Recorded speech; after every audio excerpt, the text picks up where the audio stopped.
Yo, what's going on, everybody?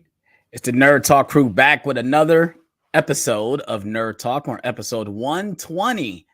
And man, we got an exciting episode today. Ton of news happened over the weekend. Obviously, San Diego Comic-Con just passed us.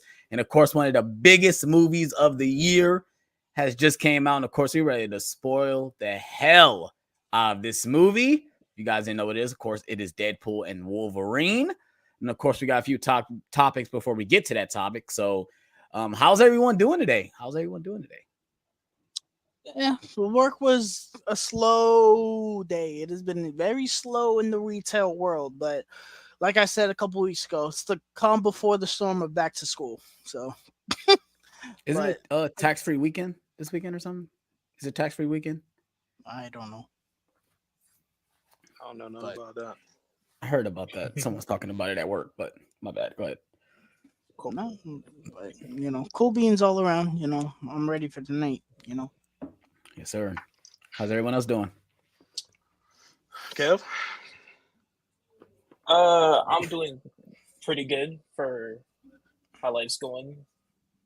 Did some more job applications today, so hopefully that all works out. But nothing much else. Yes, sir. Yes, sir.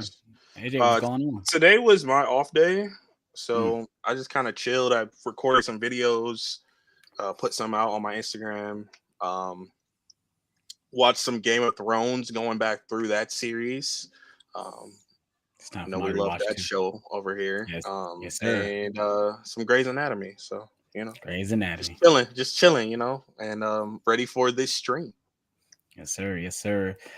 Same old. My day has been cool. I took a break this week, I guess. I didn't make a Blu-ray Hunt video. Actually, I do need to make my July haul, but I took a little break. I wasn't in the mood to make any videos. I've been going back to watch The Walking Dead. I'm watching The Walking Dead again. And I do need to do a Game of Thrones rewatch too. I might wait till House of the Dragon is over and then restart Game of Thrones. That's what I probably will do. But same way, I'm ready for the stream as well. So let's go to get into our first major topic of the day. And of course, we're going to jumble it all up into one because, oh my goodness. Oh, we're starting this off? We're starting off with a bang, you guys. We have to. It only makes sense. Marvel showed up to Hall H this time, you guys. It's been a while since they've been there, if I'm not mistaken. 2 years. And yeah, I know it's been a while. And they dropped some bombs on us. We got titles, we got some trailers, and of course, we got an actor revealed to play Dr. Doom. And we all know it's been surfacing all over the internet. If you guys didn't know, you guys should know because it's all over everywhere. I type in Robert Downey Jr. on Google, that's the first thing to pop up. Not his IMDb. It's he's been cast as Dr. Doom. Oh my freaking goodness. I'm gonna go ahead off with my thoughts. I'm fine with the casting. I watched the Hall H reaction. Everybody was going crazy. I'm like, does it really warrant a crazy reaction? I don't think so. Of course they did. I guess they did confirm that the Russo brothers also come back as well. We got the titles of both Avengers films, Avengers Doomsday, and of course we already knew the last one was called Avengers Secret Wars. But seeing Robert Downey Jr. come out of the crowd and come out of the army of Doomsday men, and he took off the mask and stuff. It was a nice reveal. It was cool. I'm fine with it. I feel like there's other castings that they could have picked to play him, but we'll see the direction they're going with this. You just gotta convince the people that aren't like us to say, okay, he's Iron Man. He's not Dr. Doom. That's who you have to please. I thought the Hall H panel, everything was cool. I saw if you guys haven't seen the Fantastic Four footage, I did see it. I seen it on like someone's TikTok or whatever. And I thought it was cool. I thought it looked pretty dope. They actually looked like they shot a lot more than I thought they did. I'm surprised we didn't get any more movie announcements. That's what I'm surprised on. No Shang-Chi 2, no Doctor Strange news, no Thor 5, no other Marvel movie news. We just got the title reveals, RDJ, and I think we got Thunderbolts as well, and Fantastic Four. But those are just my thoughts on the Hall H panel. Anyone else want to take away and give their thoughts? Be my guest. I've been very quiet about this. I've been trying to like keep my thoughts kind of to myself. Really, the only person I talked to about this was AJ, to be honest. When I saw this news, it kind of I didn't really have a reaction to it. I kind of just opened my phone, saw it. I was like, Oh. I was like, oh. Oh. Um, I see both sides of the arguments. This is one of the few times that everyone's screaming at each other. Everyone's throwing threats and oh, you're a big meanie head because oh, you don't know the comics, but Bro. That comic stuff need to get out of here, bro. I hate when people say that.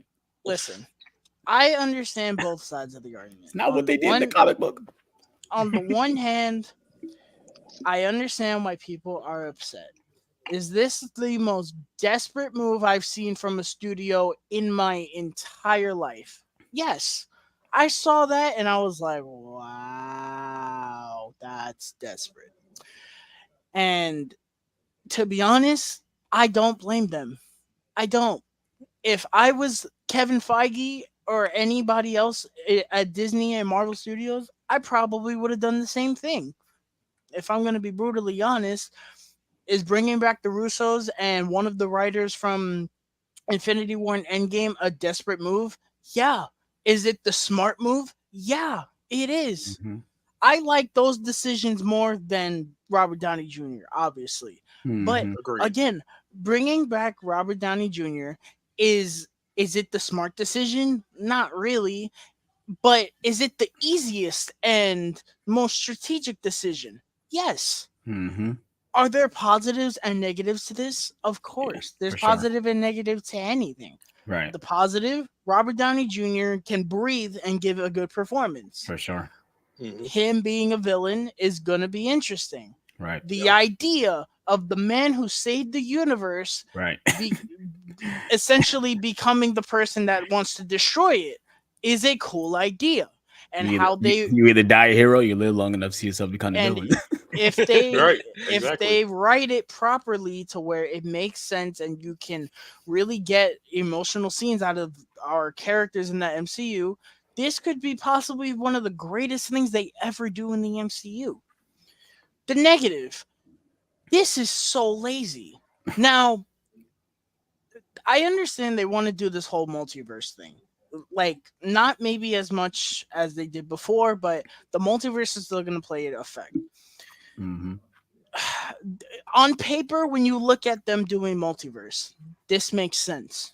It would make sense that they would probably make it that, like, yeah, it's a variant of one of their heroes being the villain. Is it essentially going to be a 2.5-hour episode of What If? Yeah, it is. But it's one of those we have to wait and see. That's just how it is. They were in a corner. That's just how it is. Yeah. The MCU and Disney were in a corner. Did they put themselves in that corner? Absolutely. They did. There's nobody to, not the fans, not the actors. It is solely on them. They are the ones that decided to do what they did with Quantum Mania and all that shit. And now they were put in the place that they were at. They had essentially no choice but to course correct because they have been doing absolutely just the most nonsensical things with this storyline. There's been miss after miss after miss. Deadpool said it himself. Deadpool said it You get where I'm getting at. When I saw, Avengers Doomsday and Secret Wars and Doomsday, Doctor Doom is going to be the main villain. I said, this whole Robert Downey Jr. situation is messy, but just looking at that, it looks and sounds so much better than what we were going to get. It's just how it is. Yeah. You can throw X, Y, and Z arguments at me all you want. It's better. It just is. Is it like, would I have wanted to see the multiverse and all of that succeed? Of course. I was one of the few that when we were in like this limbo before phase 4 got started, I was like, man, I really want them to do Kang the Conqueror. That's going to be so cool. Obviously, they fumbled it. But, you know, I was one of the first ones defending it. And now I'm one of the first ones saying, yeah, it's a good thing they axed it. But again, that is on them. They wrote themselves into a corner that they had no choice but to get themselves out of. And this is them getting themselves out of it. Right. Is it the wise decision? No. Is it desperate? Yes. Is it going to guarantee dollar signs? Yes. For My sure. mom sent me the news of this. My mom has not watched Wow. an MCU anything, and I can't even tell you how long. Wow. She sent me the news of this. That right there, that proves what this did. Yeah, for sure. And this is the situation of only time will tell. And Robert Downey Jr. getting casted, listen, you got to pay bills. It's just how it is. And maybe he really wanted to do it. That's just how it is. Yeah. Sure. The idea is not bad. Is it concerning? Yeah. It's got to be all within the execution. It's all within the execution. And could they have done something different? Of course. Could they have casted another actor that was going to be legit Doctor Doom? Of course they could have. That's what we all wanted. But at the end of the day, we're getting Doctor Doom. We're getting one of the greatest actors back into the MCU. And we're getting a much desperately needed course correction for the MCU right now. On paper, I'm not immediately saying that I'm forgiving right now. Right. Because we need Captain America and Thunderbolt and Fantastic Four to all be bangers before I start saying that. For sure. But just looking at it on paper, I think this is going to work. It's going to set the stage. I'm just mainly talking about Avengers Doomsday. This is going to set the stage for what should be their biggest movie ever in Secret Wars. That's just how it is. On paper, that's what this should be. So I'm right here. I'm right here with this. I'm not mad, but I'm not overly excited about it. Things about this excite me, and things about this upset me, but I'm not going to sit here and totally disregard it because I'm more positive than negative. There's a lot about this that excites me more than it angers me. That's just how it is. I didn't want to read the news and oh my God, what did they do? They destroyed Dr. Doom, bro. That should not be the reaction from anybody. It shouldn't. Just think. Inhale and exhale. Just wait. Just wait. Just wait and see. I'm mildly intrigued by this decision. That is all I will say about that. So I have a lot of the same thoughts as Tyler and with this topic. I've been vocal about this over the past few days on my channel and on my Instagram and stuff like that. I do agree that it is a desperate attempt to get butts back in seats. A lot of people have been off the bandwagon. I've been talking to my cousin a lot lately, and we've been going through the MCU, the early stages of the MCU, rewatching movies and stuff like that. We just been talking about the changes that have gone through, like with the MCU over time and over the years, and it's been a roller coaster for him. It's been a lot of decline. I'm a little bit more positive on the MCU than he is, but like we've just been talking, and like I do see a lot of his points where it's just like it's a lot of misses, a lot of just not knowing where they're going with these projects as a whole. So when this news came out, we really haven't gotten a chance to talk about this news yet. But when this news came out, I was very torn, more than I am now. I'm more on the positive side now, but I was very torn when we first got this news about Iron Man or Robert Downey Jr. being Victor Von Doom or Doctor Doom. And this I still feel like it's not clear if he's going to be Victor Von Doom or Right. just Doctor Doom. Yeah. I heard that there are comics out there where Tony Stark does turn to Doctor Doom.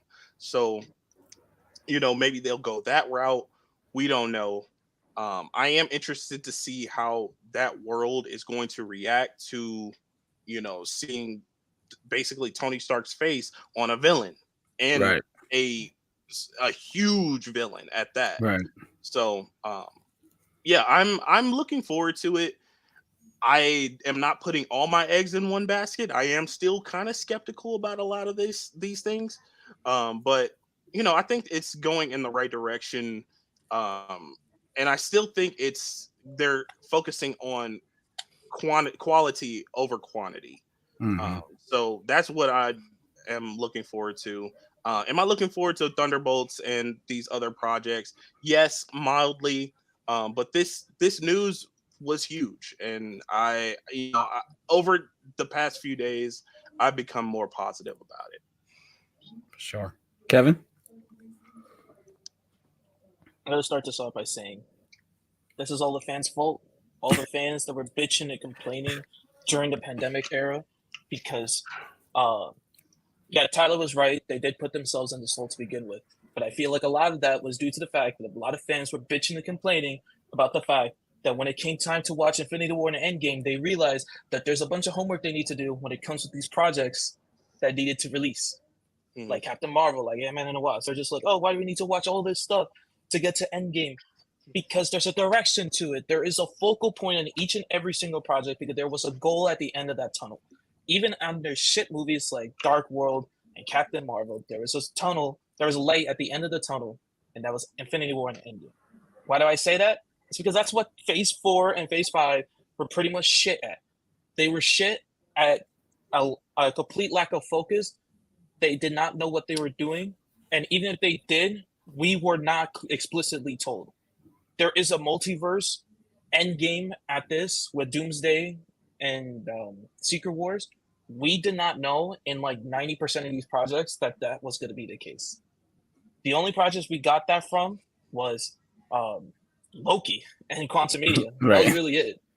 Like Multiverse of Madness, I said this when it came out. I thought story-wise, in terms of the MCU at large, it was a massive disappointment. No Way Home, sure, that's it. No Way Home and Deadpool and Wolverine kind of fit in their own basket. It has the multiverse, but their goal wasn't to deal with Secret Wars stuff. But like every other project, there wasn't anything leading up to it. Shang-Chi, nothing led up to what it's gonna be for the new Avengers. Falcon and Winter Soldier, that's gonna lead into Brave New World, and hopefully that leads into how Sam will be a part of the new Avengers. That's just the fact that that's just the state of the MCU right now. Just a complete lack of focus. And hopefully, with this year being kind of a retooling of the MCU before we get into Doomsday and Secret Wars, that will be the case. Then you decide not to recast Kang. I am under the impression that you either had to keep Jonathan Majors or you were going to recast him. I was not a big supporter of Doctor Doom. Now, after hearing what Doctor Doom's main role in Secret Wars was, I was like, this could work. But again, we did not focus on Doctor Doom much until now. So I wonder how in these future projects, especially some of the more multiversal focused ones, which probably just Fantastic Four, to be honest. I wonder how that's going to fit in. And that real quick. That's something I brought up to AJ, I think yesterday or whenever we talked about this. The big issue. This part is what I'm negative on. Doomsday comes out in 2 years.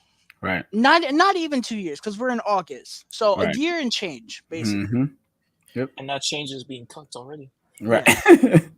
Yeah. You mean to tell me that we haven't really been building Kang and the multiverse, but we've had Quantum Media and Loki. That was the kind of the start of that. Now, do I think these other projects that we got after that we're gonna build to Kang and multiverse? No, I'm just saying Kang, Quantum Media and Loki, those were the seeds for Kang and the multiverse. That's just how it is. The threats and the ideas were there. Now you mean to tell me in what capacity are we gonna build to Doctor Doom? Yeah. You can't. And what projects are you going to use to build him? Because there's nothing, none of these projects besides That's Fantastic why Four We is the got only one that Fantastic involves. Four. Yeah, that's it. And then we What got else? Thunderbolts. That's it. And then we got Captain Thunderbolts? America. But those other two, They're are they not. even going to be Those are gonna building be. to those? Those Are are we gonna gonna be get post-credit winter like. scenes? Right, post-credit scenes. Those Right. are gonna be like Winter Soldier pocket movies. That's just how they are. Exactly. That was going to be my next point. Well, I don't think that most of these other movies are going to be building towards this, and I think eventually Doomsday will just start off with Doctor Doom doing his thing, and whatever that leads into Secret Wars, and then all the Avengers just happen to be sucked into that, which, whatever. I hope, because the way that the Russo brothers introduced him was specifically name-dropping Victor Von Doom. Now, it could still be the case with what AJ said in terms of the comics where Tony Stark did turn into Doctor Doom. But if they're going to go the Victor Von Doom route and say, this is just Victor Von Doom, because in Deadpool and Wolverine, we're going to talk about this later, like, there's precedent to MCU actors playing other characters from other universes. They don't have to be explicitly in a variant of themselves. Shit, Loki even told us that. There are Lokis in other universes that are not Tom Hiddleston. So we already have that established. Right. So I like the idea of them just recognizing the face and being like, is that Tony Stark? No, it's Victor Von Doom. Oh, shit. my thing is, like, I don't think this should be rushed. And, truthfully, like, we had It's going to be rushed. We had Age of Ultron, and we didn't have any really inklings of Ultron anywhere, and he shows up, and they made Ultron, and they made it work. But it might be the same way. It's a different. This is a different beast, though. It is. I was going to say that it is different. It is Robert Downey Jr. Because Ultron was always a one and done. I mean, he shouldn't have been a one and done, but that's just he really. I agree. Bro, what if proved that with flying colors? He get the coffee, bro. But we all cooked. But my idea is that I hope that Doomsday sort of becomes not a direct sequel to Fantastic Four, but a direct continuation. This is not going to be Fantastic Four second steps. Yeah. This will be essentially masking Doomsday. This is going to be. That's why, because of the fact that he's Victor Von Doom, and it's kind of already confirmed through other leaks and articles and whatever, that the Fantastic Four movie is going to be in another universe, and that's why we're not going to see them, which kind of kills the rumor of Richards buying the Avengers Tower. Well, they say I think it's Fisk that buys the tower. I think Fisk bought the tower. So that's going to tie into Daredevil. All I know is that it's not officially confirmed. Oh, yeah, but Daredevil comes too. That's not gonna tie in.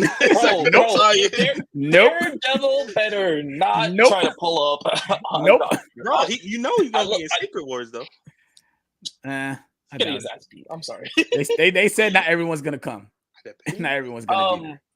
I hope in this case it's like Doctor Doom has his origin story within Fantastic Four, so that way we can see that, because we know in other projects that he has a direct correlation to how he becomes Doctor Doom and how the Fantastic Four gets their powers. So because of the direct correlation to that, I hope that shows itself in that movie. They said it wasn't going to be an origin story, but from the test footage that we saw and what we heard of, they do show footage of what they were before Doctor Doom shows up. Yeah, which I'm surprised I'm surprised they showed as much as they did, because as what we know, they just footage. So, and it doesn't look like any CGI other than Galactus was shown. So that's probably what it was. The car. Yeah, we saw the car too. Yeah, it's a flying car. They can CGI that shit. Of course. But because they're going to show origin footage of how they get their powers, I hope they incorporate Victor Von Doom into that. Not so much to the point where he becomes a prominent character in that movie, because obviously Galactus is going to be in that movie. But I hope they show enough of him so that we're just like, okay, he's going to be important, obviously, because of the next movie, but this is where he gets his gripes from. And then when we get into Doomsday, all right, now we know who Doctor Doom is. We know what he's about, and he's gonna do his other shenanigans. And Fantastic Four kind of has to stop them in some sense. And then I guess it's gonna turn into an Infinity War situation where, Thanos doesn't directly affect Wakanda, but he already did, and the other Avengers have to fight that. So that's probably what it's gonna be. And considering it's the Russo brothers coming back, that's probably what it's gonna be, kind of separating everybody, and then in Secret Wars we'll bring everybody together. Right. But this is the next thing. So what you're saying is we're gonna get Robert Downey Jr. in Fantastic Four? Well, at least a tease, at least something. I mean, I feel like we need to see Doomsday before we get the Avengers Doomsday. I feel like we have to see him. Yeah, that was my main point. I'm not saying post credit. I mean, as far as Robert Downey Jr. Well, we know he's going to be the post credit scene. There's no way he just doesn't show up until Doomsday. There's no fucking way. Right. Fantastic Four for me is the only movie possible. Yeah. You mentioned Ultron. Well, they made him in that movie. That's not. Doctor Doom would have already existed, especially with the Fantastic Four movie. He would have already existed. Right. Right. Like Ultron wasn't an existent being until Age of Ultron. Right.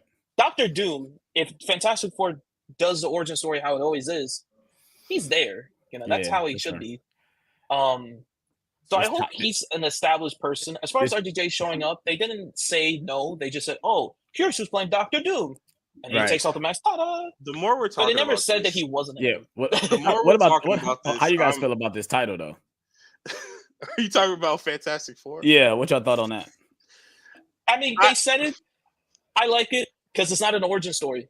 It's not an origin story. They said it themselves. They said the movie is going to take place sometime after they get their powers. Not too far in the future. The Fantastic Four first steps. It's not rolling off the tongue for me. It's not. It's not. It's the Fantastic Four. You said it sucks, Tyler? It sucks? No.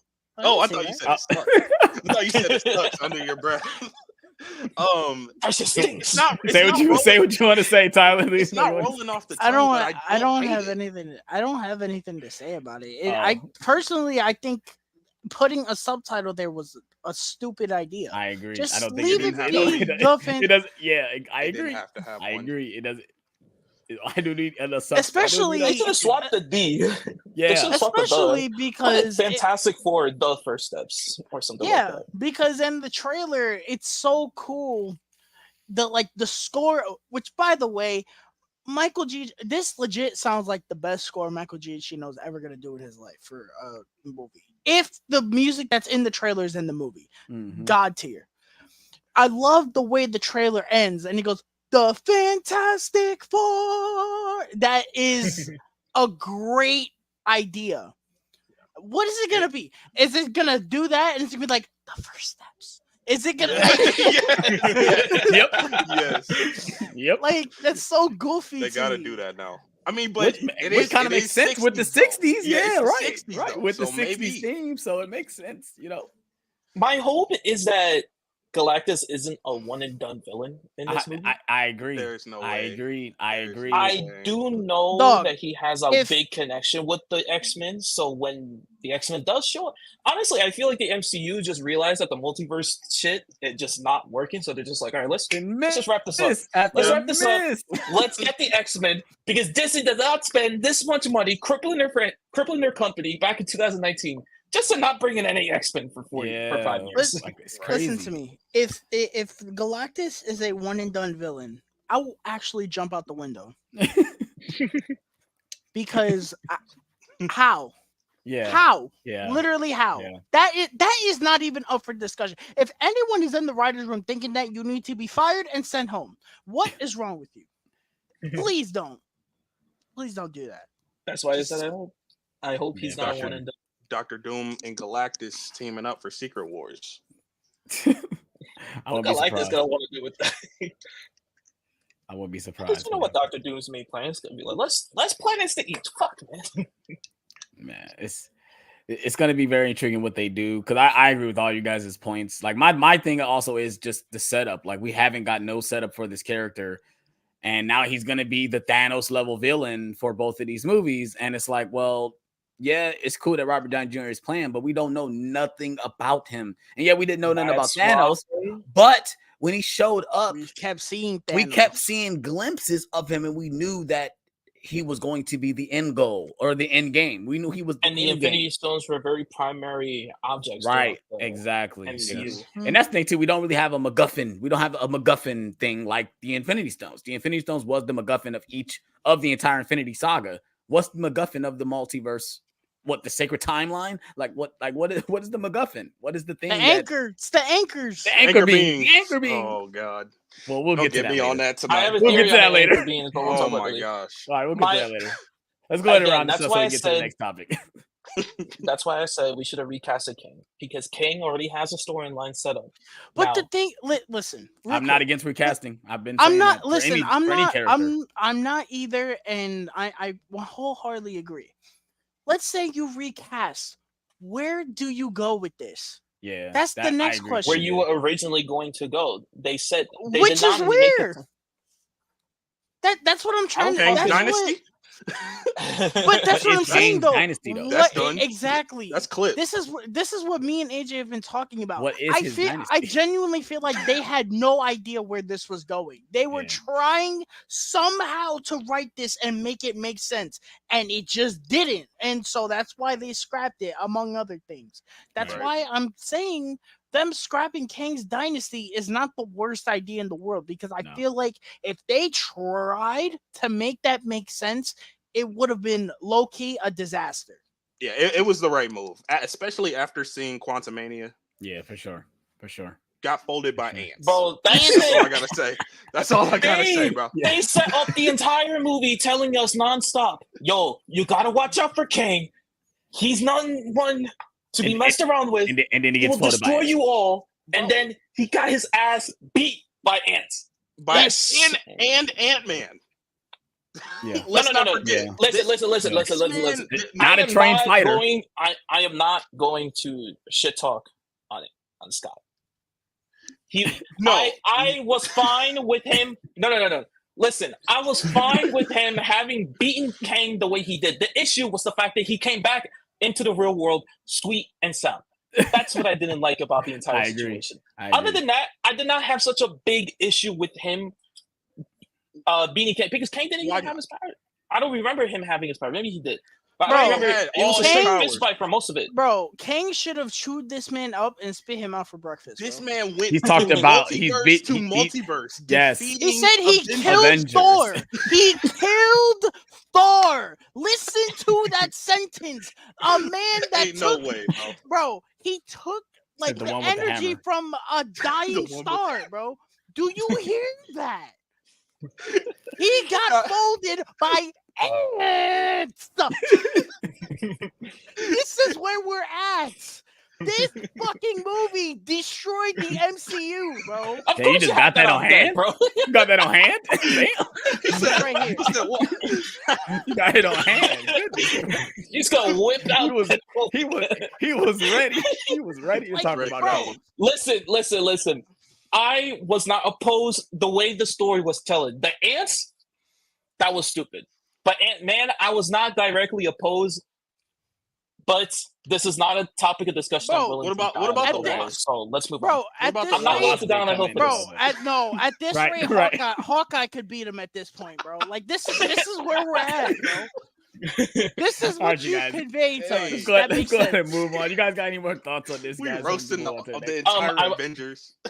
I will say, because Thunderbolts didn't really give us much news, as well as Brave New World, I did like what they showed us here. The funniest part about the entire panel was the fact that we saw Harrison Ford Hulk out. Yeah.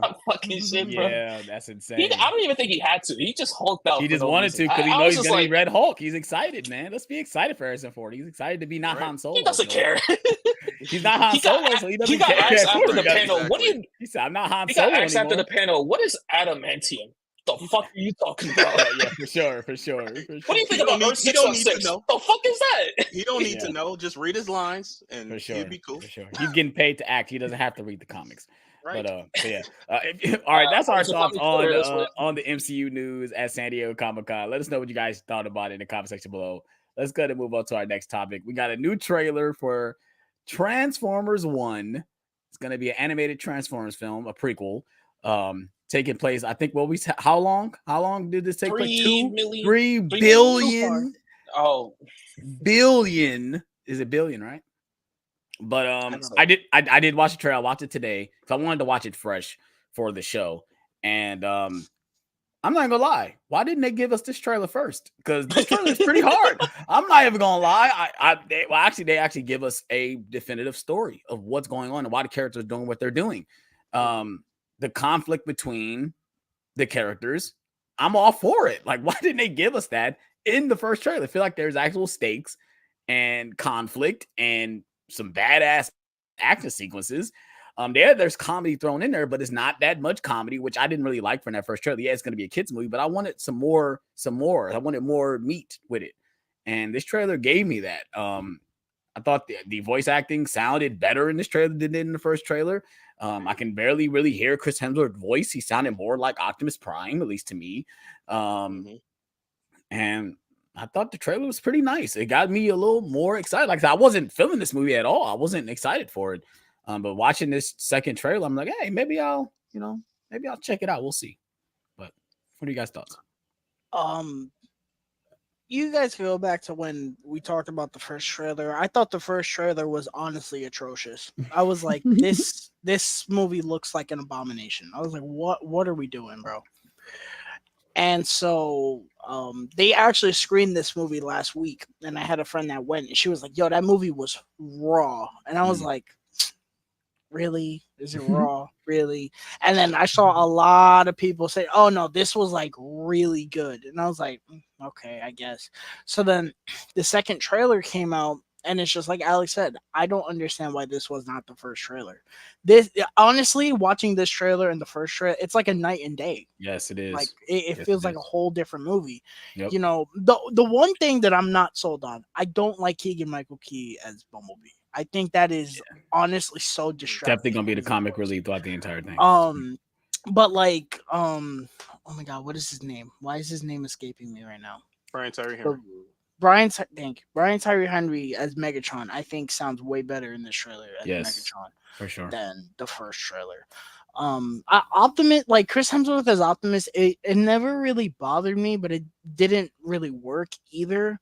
You know, but I do agree that it kind of blends in more here. The animation, oh my lord, the animation looks better in this trailer than they do in the first one for sure. And there's like these like one take sequences where I'm like, yo, this is in IMAX, this is gonna be nuts. Yeah, you know, I'm interested now. You know, I really hope the movie is like this trailer and not the first trailer. I really hope. I'm gonna be so pissed if I go and see this movie and it ends up like the first trailer where it's just like joke nonstop.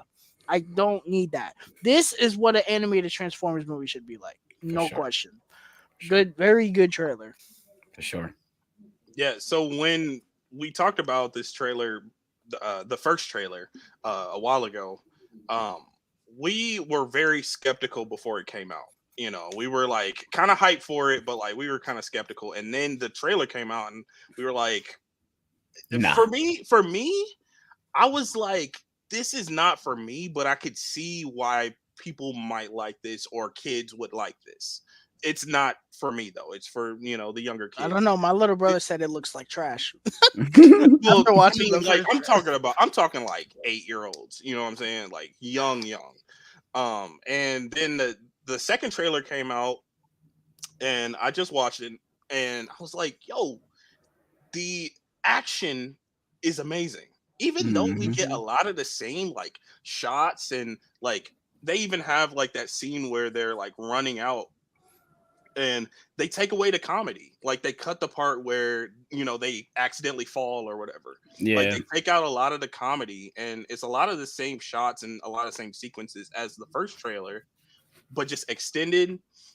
Some things cut, a lot of the comedy cut. There is some still there, but you know, there was that scene where RC is like, I don't know, she's transforming really quick and jumping out of windows, and like I was like, yo, this is dope. I sent that to the chat. I was like, dog. Bro, like, what's going on? Like, after a while, after I watched that first trailer a couple times, I was like, I'm not completely against this, but after seeing this trailer, I'm seeing this, bro. I gotta see it.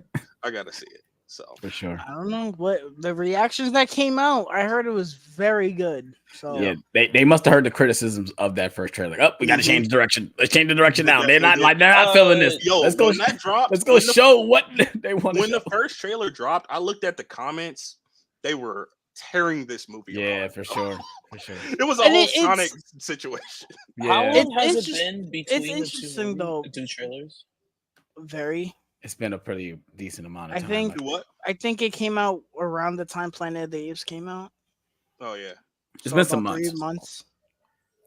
months. Because I'm gonna say this, I agree with all of you guys. This Mhm. was a really good trailer, but I felt like this was one of those trailers that kind of that was kind of polar opposite. So much of a polar opposite that I don't believe that this was just entirely redone.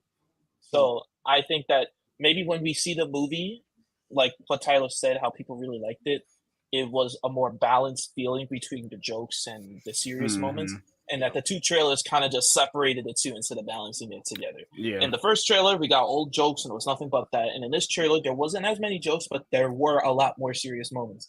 To the point where that was pretty much the entire trailer. There was like maybe 1 or 2 jokes in there, but that was pretty much it. So in my opinion, I was just like, yeah, this trailer looks really good.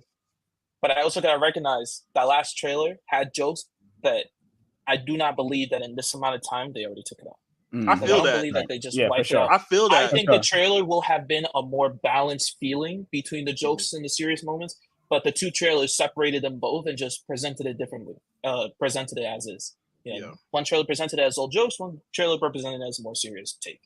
For sure. So I think I that that's feel how that. the movie will turn out. But the fact that the second trailer showed us that it is a lot of action and that is there, I think I'm okay with it more. I mean, Than I not knew- knowing that it's there. Period. You know, it I could just didn't be all question- jokes after watching that first trailer, but seeing the second trailer, I kinda didn't like, question that there wasn't. I didn't question that there was going to be like no jokes at all. I mean, no action at all. Mm, Like I didn't really question that. I was just like, they're probably just saving it for the movie, mm. which I didn't mind. did you think it was it going to was be more like like this- that though? I didn't. I mean, I didn't think it was going to be like that, but I wasn't just like, oh yeah, there's going to be no action in this movie or no raw action. You know. Yeah. Yo, that scene where Optimus Prime like superhero drops at the end and you see like basically it's kind of like his shadow, but then you see his eyes. yeah. I was kind of turning up, bro. I mean, even some of the trailer you get some of the iconic lines that he says. You know, you get the rollout line. And I kind of like they kind of make that a joke. When everybody like, what are you talking about? He's like, yeah, we're gonna roll out. like what? I do like that. See things like that. I like that. But yeah, I watched them like, yeah, this is totally different tone than that last trailer for sure. True. And I'm all for it. Yeah, I think this trailer was really good. I do think that when we get to the movie, we're probably gonna feel better, but not on the same level of this trailer. Right. You know, I don't think they're gonna be like, oh yeah, this is raw, this is serious, we're gonna get all the. This is still a kids movie at the end of the day. It's still marketed as a kids movie. Right. I just think that we're gonna get more of a better feeling, as in like, oh yeah, you know, look, there's a balance there, and hopefully that balance shows itself in that movie. Right, for sure, for sure. I saw it. I'm like, I'm not doing a reaction because Paramount is going around copyrighting all reactions. I swear to God, I got like a list. They copyrighted my Scream 6 reaction. I'm like, that was like what, last year? You guys are now copyrighting it? Okay, I get that. I'm not all doing the time. no more trade reactions from Paramount. You guys want to take 2 pennies? I guess the Inhuman review just caught up to last year. Yeah, for sure. But yeah, so those are our thoughts on the Transformer 1 trailer. Let us know what you guys thought about it in the comment section below. We have another trailer to talk about, a Max original animated show. I'm guessing this is going to be a TV show. It's a series. Right? Yeah. Series from DC called Creature Commandos. I have no idea that this was coming out. Am I the only one that didn't know this was coming out? Because I have no idea. No, We announced it. we knew. I do Not not. this year. I did. This is part of the When James universe. got announced the DC I don't slate. remember. Well, I don't remember it. It was that long. I don't remember it. So watching this We're getting trailer, a Waller show too. Yeah, okay, it makes sense why he's doing this then. Is it going? It's not going to be animated though. It's going to be live action though, right? No, Waller is going to Animated. be. Waller is going to be animated. Yeah. I think Oh, that's I didn't know that. So Those are maybe the it's only going to be two animated continuation of this characters. then. Yeah, because I think get they revealed what she looks like, and she looks like Arkham Waller. Okay, yeah, because So it's not following this show. No, I think it Waller will. should Yeah. follow the show. Oh, Okay. I'm just saying like her design. It The looks setting. like like Assault on same as- Arkham kind of Waller. Okay. Well, Yeah. Because I obviously with this trailer I get a lot of Suicide Squad vibes, of course, because it's from James Gunn. So of course we're gonna get a lot of that comedy, over the top It's stuff. It's Yeah. interesting. Is it the same animators that do It's- Harley Quinn? Because I did not watch Harley Quinn, so I don't think so. It I don't doesn't think look I think it'd that be fun to similar. see Twitter crash Okay. out at James But Gunn's I thought films. about Harley Quinn when I saw it. So I'm like, oh well, we know it's gonna be not for kids because this is definitely not gonna be for kids. I barely know any of the characters that they brought in besides Weasel because of the Suicide Squad, and obviously Amanda Waller and Rick Flag. But I thought the trailer was okay. You know, I mean, I don't know if I'm gonna watch it or not, but I mean, it looks fine. You know, thought the You jokes kind of were have okay. to because these characters are going to be in live action. So I see that, and that's the thing where it's like, okay, now I got to watch this to watch other things. This is what's Don't do it. Disney. We're gonna get an MCU Oh situation man, again. goodness gracious! Yeah, this is what I'm Yep. saying. Like, obviously, the Gotta next watch trailer we're going to Peacemaker. talk about is going to kind of be the same way too. But we'll get to that when we get that. But I thought the trailer was fine. I thought the animation was cool. It's cool that we're getting the voice actors that played some of the characters in live action. They're voicing the characters. I thought that was pretty dope too. So yeah, I thought the trailer was okay.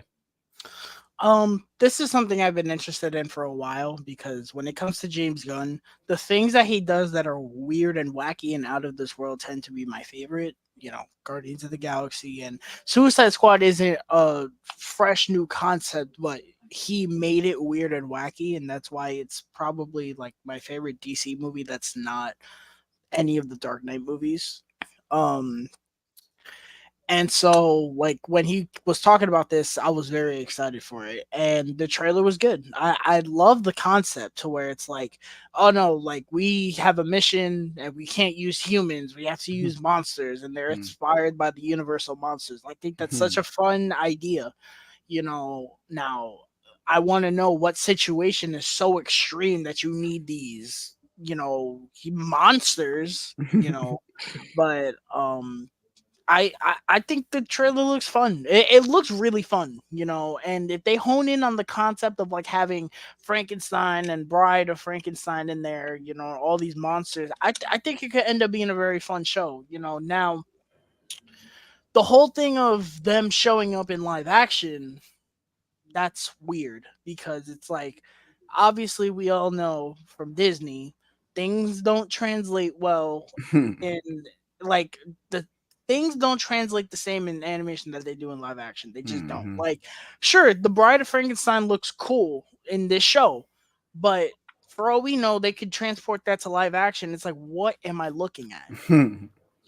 So I hope they're just careful with that. But I do like the idea of these characters like being animated and then they're gonna show up in the live action joints and they're played by the same people. I love that idea actually. I think that's a pretty, cool idea. But they just need to be careful with that. But as for the show, I'm gonna watch it, because I love, the Suicide Squad, Peacemaker is fire, so I'm not really doubting this. And this is the first chapter of the DCU. DCU, so yeah, I'm excited for it, for sure. I think the trailer was decent. For this to be part of the first chapter of the new DCU is interesting. I don't really feel like an animated series should be part of that first chapter. I think that should come down the line, get us kind of familiar with the new direction that you're going. But like Tyler said, they're going to be brought into live action, which is going to be interesting. But as far as this trailer is concerned, I liked it. Like I'm a fan of like the Suicide Squad animated film, the Assault on Arkham. And I've seen different variations of Suicide Squad. They did a version in the Arrow. We got 2016, and then we got James Gunn's film. I'm familiar with the concept. I like the concept of Suicide Squad, but they're all creatures. That's cool. Am I excited for this? Kinda, not really, but we'll see how it goes. And the fact that they are going to be brought into live action kind of intrigues me, but also makes me very nervous. So I don't know. It looks cool. I wonder how long the season is going to be. Is it going to be? It says 7 episodes Probably, on IMDb. So probably I 7 or mean, 8. it doesn't sound like it's going to be too long. It's probably a nice little length for this. If But I like the animation. The animation is kind of cool. if they make it to where it's kind of like, I haven't finished the Harley Quinn show. I want to get back on it, but it is very enjoyable and it's a very fun show to watch. If they make it like that to where it's a quick one, like those episodes, you start it and it ends because they will fly by. Yep. Just make it that fun, but also make it like, we're taking this serious because it matters in the grand Yeah. scheme of the DC universe. So Yeah. that's all I That's ask. one of the things that makes me kind of nervous. By the way, I love the Harley Quinn show. I'm caught up and I love it. But that show isn't canon. And I feel like that show is very much like kind of like Deadpool, where you can like make fun of anything. You can talk about studios, you can talk about this, and that, actors and stuff like that. It's just it has free range. So like having a actual canon series can be different, and you got to be very careful with that, especially in animation. But I also you know, want to know if it's going to be as violent as the Suicide Squad. Mm-hmm. I It don't probably know. will be. It probably will I be. don't know. Because Max, that's the thing. I It's don't think like, you have a rating limit on Max. I mean, it's not about that. It's about whether or not they're gonna mix PG-13 and R-rated projects with this universe. Hmm. But I don't know if that's something he wants to do or not. Because We'll find if he's acting like the Suicide Squad is canon, it's like, yeah, technically the first chapter is a movie that no child can watch, like, ever. Right. For sure. Right. If you got cool parents like that. I guess I we'll mean, see. cool siblings. I think Right. the MCU show that still be just fine. For sure. For sure. With Deadpool Wolverine. Yep. Yeah. Go ahead, Kevin. I like this trailer. I really like the vibe with it. This feels very James Gunn type of thing. That's why people say like, oh, I don't know how I feel about James Gunn as a director when it comes to all this. We gotta wait till Superman for that, for us to really figure out this whole thing. Because this show, it doesn't feel like a show that needs to be serious. And if it was, then James Gunn would have done it. So, but the trailer looks awesome. As far as the whole live, as far as the whole animation to live action thing, for me, it only really comes down to the voice actors. As far as like, because I'm sure James Gunn more or less prioritized making sure that these actors would be good in live action more than he would if they were in animation. So I just hope that they're serviceable voice actors and not like horrendous. We don't get like a what if situation where it's just like, yeah, not made for television. Or just any animation film where they're taking live action actors and putting them in voice acting roles when they shouldn't be. So I hope that turns out okay. But other than that, I'm fine with it because I don't think that these characters are meant to be major players. Mm-hmm. And if they are, I'm sure the show will We tell don't us. know. But I don't think they'll be major players. Mm-hmm. I mean, James Gunn, you never know. We got Polka Dot Man as a major player. Yeah, you never know. I mean, he was okay. I mean, like major players in terms of like the overarching story of this first chapter. I mean, the thing is called Gods and Monsters. This is a show about said monsters. All right, I'm not going to continue to elaborate myself. You should know what I mean, but I don't know what you mean. Like, I'm telling you're saying that they might not matter, but they're literally monsters, and that's what the title of the chapter is. Okay, that's a legit point. All right, most of these specific characters, more or less, but who knows? But I think that again, I don't. You could talk about the Suicide Squad being canon, Peacemaker being canon, Blue Beetle being canon. I don't really give a fuck about all that. Same with Creatures Commandos. This is technically the first DCU official project that we're going to get, but I don't really count that. This is an animated show that's meant to be a lot of fun. Is it going to be violent? Hopefully. I would like it to be violent for a bunch of monsters teaming up for something. but I don't really consider this to be the DCU's big introduction. So I hope this show just has fun with the concept that it's going to be and sets up these characters for the future of the DCU in this chapter. So that's really all I have for it. I don't think that this is going to be some big show that's going to break everyone's mind and convince anyone either way of James Gunn's ability to direct. Yeah, Superman DC is the one Studios for that. franchise. Yeah. So I hope they have a lot of fun with it. I hope they don't consider this as like, oh, this is our big introduction as a DC Studios thing. No, you're an anime show that's going to deal with a bunch of monsters on a mission.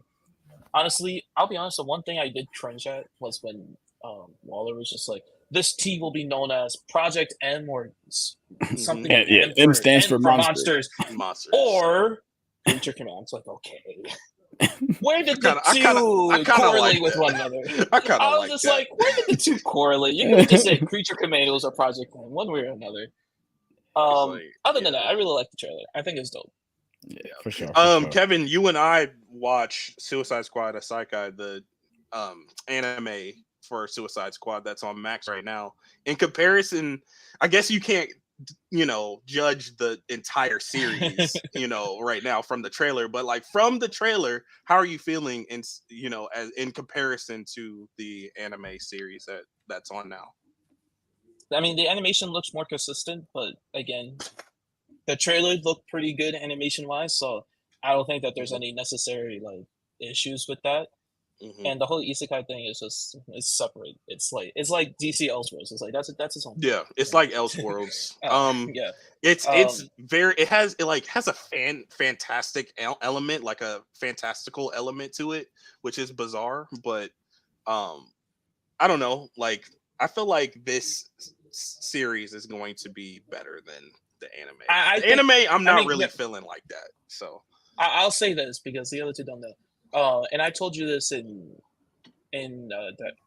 private messages. Like, what they're doing with the anime thing was they just chose the worst genre to ever possibly do it. If they chose any other genre, like isekai is probably the worst thing to come out of anime in forever. So they were already set up for failure with that. I do think that because of the cultural differences between the animation we got in that anime and the animation we're going to get in Creature Commandos, I think Creature Commandos will be a much more consistent animation style. Mm-hmm. I don't think it'll be like a bunch of okay animation. Then when they get into action, you're like, all right, let's kick into what we did. No, and a more consistent story as well. Yeah, because especially with one being very important to the DC franchise and one not really. True. DC franchise. All right, for sure. So those are our thoughts on Creature Commandos, the teaser. Let us know what you guys thought about it in the comment section below. Let's go and move on to another trailer, another DC trailer at that on Max. We got another trailer for the Penguin series, the next chapter of the Matt Reeves Batman universe, starring Colin Farrell. And I did watch this trailer. Obviously, I'm not going to say I didn't watch it. I did watch it. They actually showed a little teaser of it when I watched House of the Dragon. I'm like, oh, why didn't they just pay the full thing? Why give me a fucking 30-minute spot? Show me the full thing.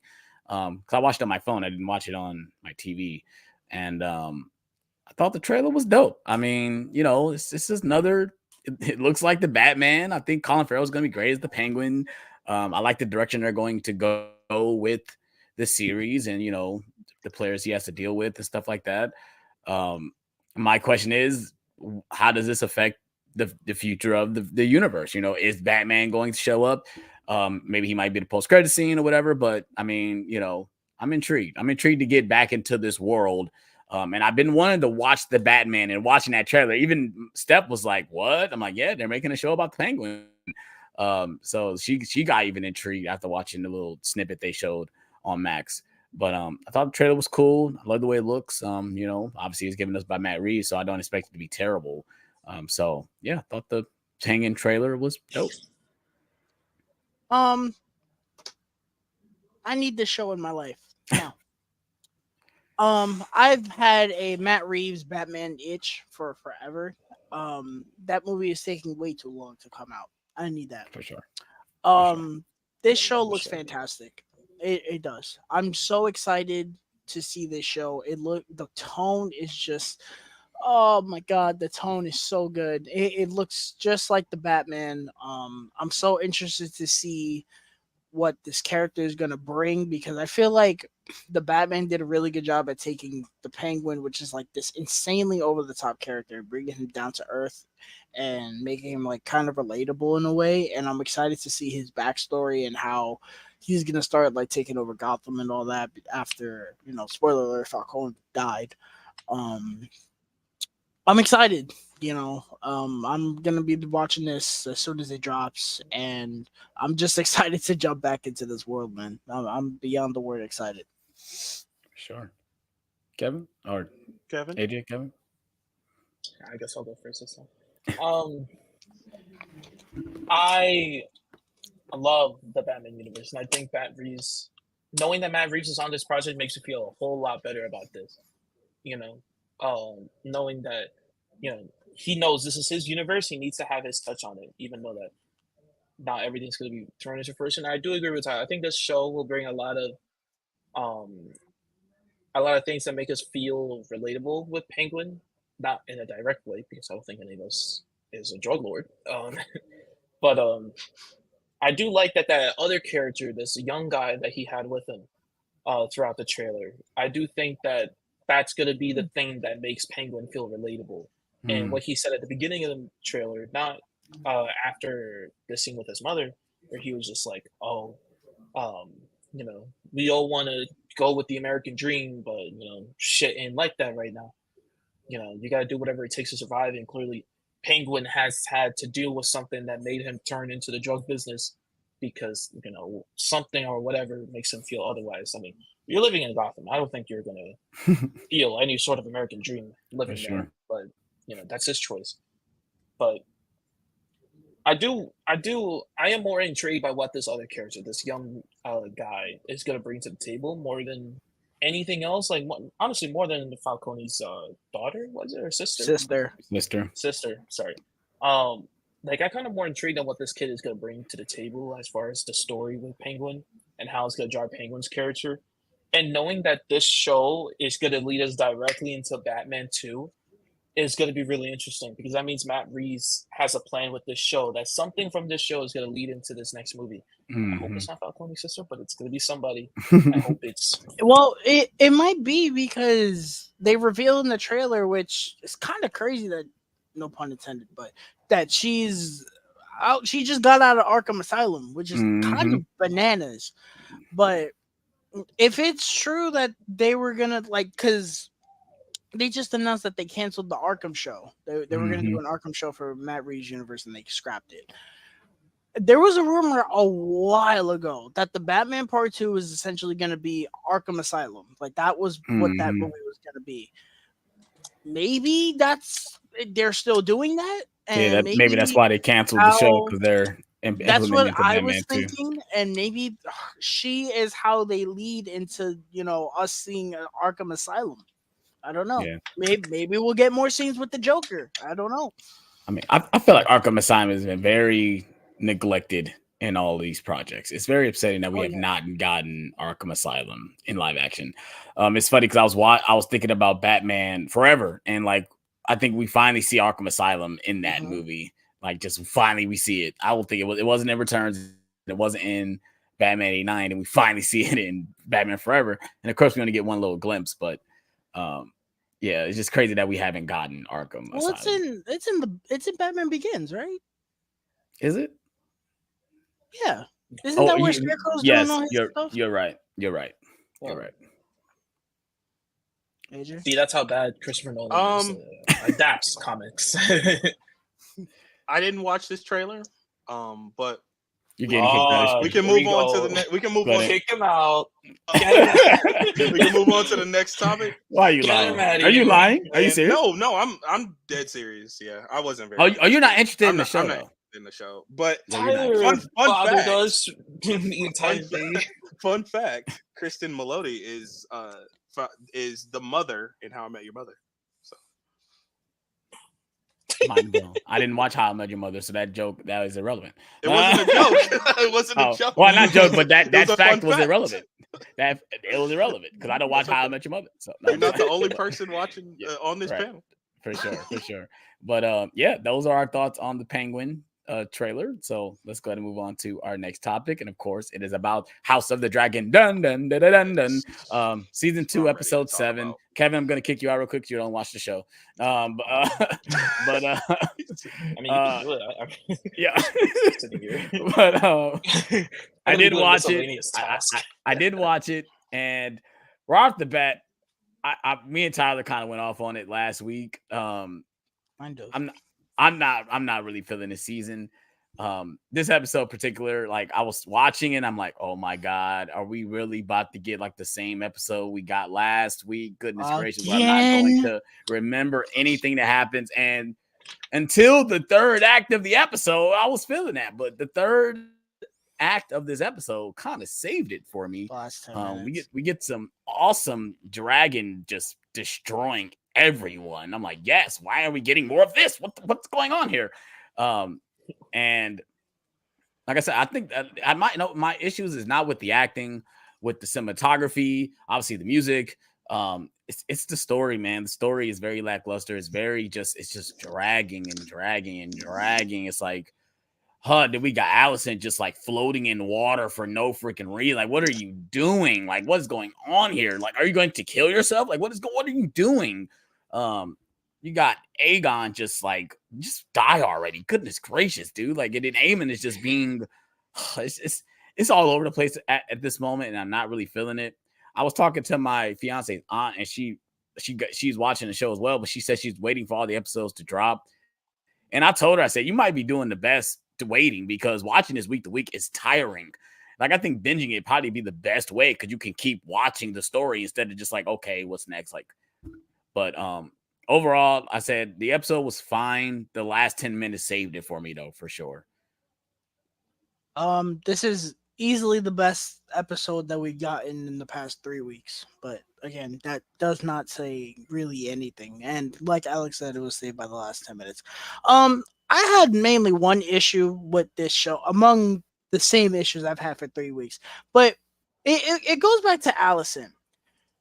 How do you run away from King's Landing after what happened in that last episode? Mm-hmm. Meanwhile, Cersei got literally tortured in King's Landing, and she stood there the whole time. She never ran away. And she did the walk of shame. She did the walk of shame. Respectfully, Allison. But that's what I'm saying, though. She's a bum compared to Cersei, and I saw it in this episode. Pretty much everybody in the show is. I ain't gonna lie. It's just like I'm watching this, and I'm like, "Yo, what are you made of that you ran away after somebody threw a fish at your head?" Yo, that's basically what happened. You got a fish thrown at. I was like, I can't do this anymore. I can't do this no more. I need to get away. I need a vacation from King's Landing. Oh, that fish, bro. Like, this is where we're at. She ran away from King's Landing because somebody threw a fish at her head. Like, are you serious? You stink. That's what I want to do to this season, bro. Throw a fish at it. The last 10 minutes was cool, I guess. The final shot is probably the best shot of the whole season. It gave me it gave me Daenerys vibes when it definitely you see the 3 dragons, and she just stand there like, come on, Aemon, come over here right now. You will get demolished. Yeah. In terms of the stuff with Aegon, I don't quite agree, Alex. I'm very interested to see how the conflict between him and Aegon progresses. It's like I said, it's my favorite thing about this season. So him, in terms of like, as far as I see it, him getting better, that's going to lead to like the conflict is growing, and that's gonna come to a head in season 3. You know, the dragons getting their riders, it kind of felt out of nowhere. It was dope, but it did seem. I do like the one dude that's riding Silverwing. That intrigued me because it was like, that was like, okay, we've been seeing him here and there, fine. But the other two, I'm like, apparently Hugh was there. I was like, respectfully, I have no idea who you are, bro. Yeah, and then sure. especially, I don't have any idea who you are. And.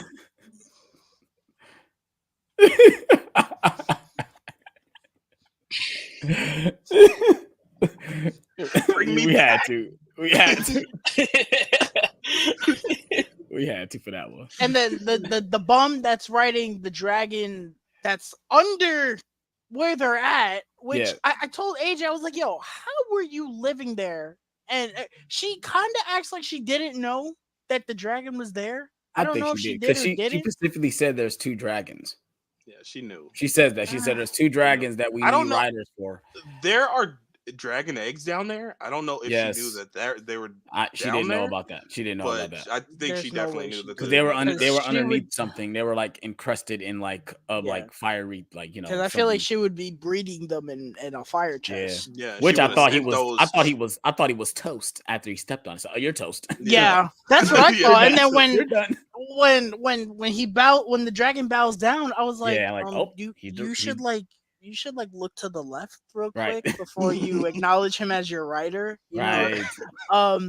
But I loved him going to King's Landing. My mom was like, "Why is he going to King's Landing?" I said the same thing. I'm like, "Are you stupid? Are you stupid, simple, or slow? Which one?" Listen, the way I saw it, it was like that. He was giving them before he went back. I was like, "Oh, he's giving them the dragon as like a good grace. Like, oh yeah, you have to protect me now." But then he went back. I was like, "Oh, all right." He did that on purpose to lead Eamon to show like, "Oh, I got 3 dragons." It was probably Rhaenyra that sent him out there. Yeah, exactly. Because it just looked like he didn't know what he was doing. That's what I thought. Like, he was happy to get on. I got to go to King's Landing. Show everybody I'm a dragon. That was the point. I think that was the point. We weren't supposed to know what was going on, and we didn't know if Rhaenyra had sent him out there or if she even knew that he was a rider. He was out there. Silverwood was out there, but. Yeah, I man. And the thing about the dragons, I kind of like the way this ends because now we have 3 different dragon riders. They're very different. We have one that didn't want this. We have one that did certainly want it. Hugh certainly wanted to be a dragon rider, and then we have one that essentially became one by accident. Yeah, like the first, the first one he became by accident too. But he's like, I have no idea what I'm doing. But that's interesting, and I'm curious to see. I hope they don't get rid of them really fast. I hope we see them progress throughout, the show, because I think if you write that and develop that really well, that could be pretty cool to see these 3 different dragon riders fighting for Rhaenyra, and they're all different. They're not the same, and it helps that the dragons are different too. That's a cool thing. That potential is there. Why couldn't the show be that? Yeah, just imagine the whole show with them teaching these guys how to be dragon riders and stuff. How awesome that would be. Damon, how to train your dragon. Damon, at this point, Damon, I hope he slips on an ice cube and just does whatever at this point. I did like the scene with the little kid. I liked that. That Oscar was cool. Tully. Put some respect on Oscar Tully's name, bro. Oscar Tully, he's straight up G. And it's interesting that they did that with Tully, because it's like now, Team Green, they had, Aegon, and he was a little shit, but he's still very young. Now, essentially, Team Black kind of has their Aegon now. Right. But he seems like he got more. He like he got a head on his shoulders. He's not a but he's like a young prince. That's cool that they have their Aegon now. And when they come to blows, Aegon is cooked. Unless he gets cooked beforehand, he's cooked. Because Tully ain't holding back. So that's interesting. Am I excited for next week? Kind of. Maybe, because the trailer looked like it was going to be a battle. I didn't watch the trailer. I did that on purpose. I'm tired of watching these trailers and they not living up to what the episode is. What I've been doing is watching the trailer, and I'll be like, yeah, that's cool. I'm not excited. I'm not going into it hype. But I'm like, the trailer was good because I want to see what's gonna happen next. But I'm not going into it excited. Is it gonna end fine? Sure. The finale is probably just gonna be like, and this is what's gonna happen. It's season 3. It's for sure. I guess 2026. It might. 2026. I'm not really excited, but like I said, just as long as they don't make it insanely boring, I don't really care. Go ahead, AJ. So this season, I've been a little torn on. I don't feel as strongly as you guys do as how boring it is. I don't think it's as boring, but I do agree that it is very slow in execution. Now, certain things that are happening that are boring are good stuff, but it's just executed in a way that it's just takes its time too long. Yeah. The whole thing with Damon, I want to address that. The whole thing with Damon and Harrenhal and seeing these apparitions, seeing these ghosts. This man is Luigi's Mansion for how many weeks? 5 weeks. So that's he's being Bob the Builder while they're out here trying to recruit Dragon Riders. Like, right. But he is doing stuff. Like first of all, he's dealing with he's having an inner turmoil, which he doesn't know if he wants the throne or not, or if he wants to be, king. Like he has this persona about himself that he does, but like, what does he truly want? And that was the last apparition we saw, which we did see decrepit Viserys, which I did like crazy that. to see. I did like his half of his cheek was gone and stuff like that. And he was like, "Do you still want this?" He was holding the crown, and I thought that was such a profound scene. And yes, it's slow. The dialogue is like molasses, but like it's still there. It's doing something. I wish it was better executed, but I'm enjoying it overall for what it means. Now, Oscar Tully in the beginning of the episode, bro, he put this man in his place. He said, "You're the king consort. You're not the king. You're the consort." And I guess we gotta work with this dude because he's married to the queen. We follow her, but I guess we gotta basically how he sounded. Work with this dude, but say we don't really F with you, but we F with you. And then the way that Damon double crossed that man, the guy was like fighting for Damon. He devoted his life to him. He got caught doing stuff he didn't have no business doing, and Damon was like, I got to cut your head off, man. I'm sorry about this, but I got to do that. Which I want my army, they did cut away from that, which I was kind of confused about. Like, why you cut away from that? Like, maybe they didn't have it in the budget to have heads rolling. But like the thing with Damon is I'm very torn with that. Now with Alicent, it's the same thing. Like, she's dealing with a lot of inner turmoil, some character development, some realizations that she's having. Dude, she started a war. She started a war. She started a war. And then she started a war story. And she wanted to be in control. She started talking, and they said, go somewhere. Go sit down. We don't want to hear from you. And that's not what she expected. So she wanted to go on like a little walkabout. She was like, okay, I got to get some fresh air. Starts wandering around in the forest.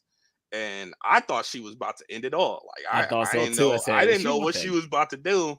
And like, I feel like that shot where she's like laying backwards, she was really ready to end it all. She opened her eyes and seen the bird fly across the screen. I was like, that's kind of like an awakening. And like, part of me is like, maybe she's going to join Rhaenyra.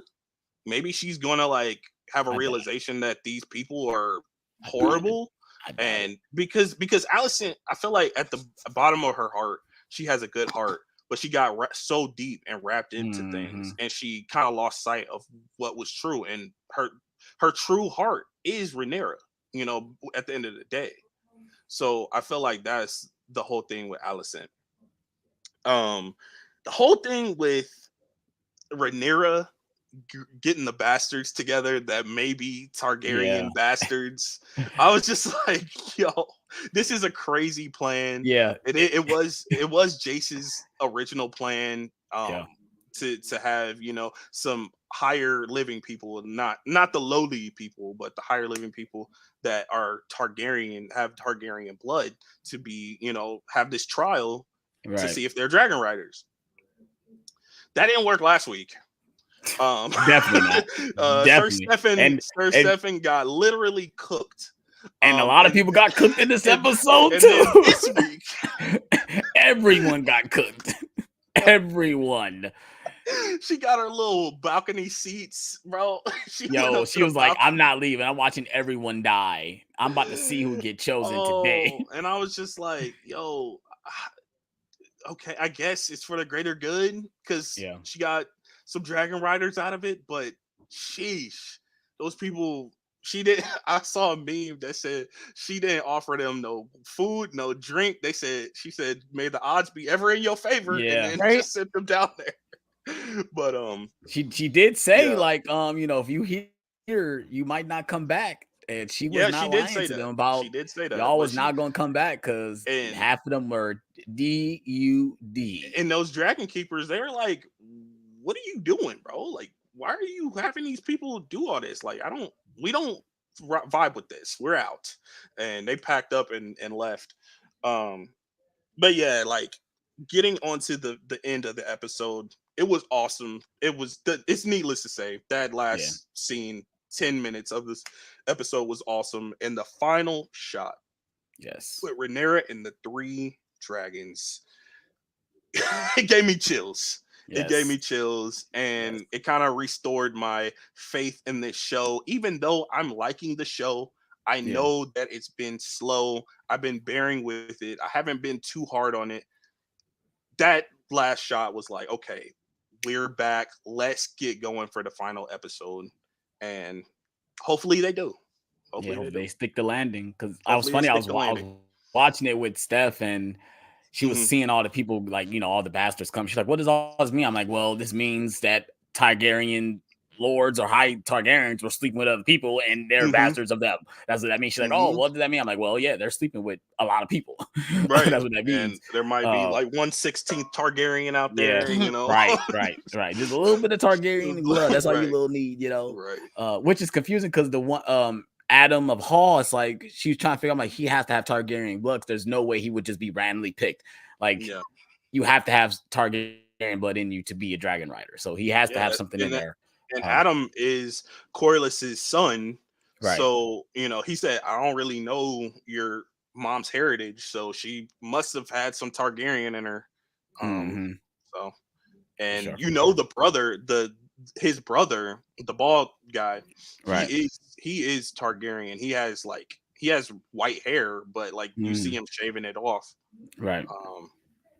But yeah, so hopefully next week is good. Hopefully next week is a banger of an episode. It should be. We got all the players in place, so it should be. But that's our thoughts on House of Dragon season 2 episode 7. If you guys have seen the episode, let us know what your thoughts about in the comment section below. Now, on to our big event, the main topic of the day, our spoiler talk for Deadpool and Wolverine. So if you guys have not seen this movie, what are you guys doing? Go watch it. It's amazing. It's a great theater experience. I think you should go see this in the theater. It's a great theater experience. It's just like it's a little above 2 hours. It's not long like all the other MCUs, which I love the line where he says, the audience is accustomed to wrong run times, because we are. Because most of the MCU movies are over 2 hours and 30 minutes. Not this one, though. So yeah, go see it. You've been warned. We are going into spoilers. Now, do you guys want to go beat by beat, or you guys want to talk about favorite scenes? How do you guys want to play this? Beat by beat? No, because I feel like it's going to be too long. All right. So yeah, we want to talk about favorite moments. Let's go ahead and talk about favorite moments. Who wants to start? You don't want to do overall thoughts on the movie first? Yeah, I can do overall thoughts. Go ahead. You start. Oh. Yeah, you start. I did a review. So if you guys want to see my review, go watch my review. You guys do your overall thoughts. All right, Mr. Review Man. So, so I really was not looking forward to this movie before the trailers. I was very negative on the MCU. I didn't even have this in my top 10 of the year, like most anticipated. And everyone was like, "Oh no, what are you doing?" I'm like, I just don't care about this movie. Like, they announced that the director of Free Guy was directing it. I really did not like that movie, and so I was just kind of like, this sounds like a disaster on paper, As we got the trailers, I got infinitely more excited, and I saw that it was going to be mostly, just like the first 2 Deadpool movies, and I was like, okay, maybe it could be good, But I was managing my expectations because, I try not to get really, really excited with these movies. Saw it Thursday night. Easily one of the best theater experiences ever. The difference between Thursday night and my Sunday night screening was like a whole different country. Wow. It was ass to say the Oh. least. Nice But athlete. Thursday night we were going crazy. I had people standing up in the theater. I've never Wow. seen that in my life. Wow. That I was like, wow. Those are the millennials. The millennials. But this, I really enjoyed it the first time, and I had a lot of issues. The second time, I mainly really only had like my one major issue and some nitpicks, but I definitely enjoyed this movie more. I had a great time with this movie. I think it's a lot of fun. It harkens back to an era that I definitely grew up in, and I felt a little bit more nostalgic for than the Spider-Man movies. That's just, the X-Men. I definitely watched the X-Men movies and the other movies that were referenced in this franchise, in this movie, more than the Spider-Man movies. That's just the kind of kid that I was. Wow. So seeing some of the things that I saw in this movie made me very happy. But I very much enjoyed this movie. It's a total blast. And does it course correct the MCU? Does it fix the MCU? No. Like I said before when we were talking about Comic-Con, I need 2, 3, 4 more of these in terms of quality to then say, yeah, we're back on track. One good one does not mean that we're in a safe place. It's just we need to build trust again. Me and Feige, we need to build trust again. But I very much enjoyed this movie, and it was a very fun time.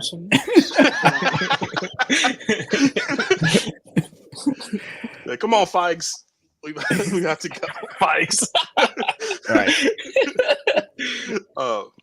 Yo, this movie. Oh, what? No, I was about to go in. Go ahead. Go. This movie was a blast. I had so much fun watching this film, and I really enjoy the first 2 movies. This movie, I might like more than both.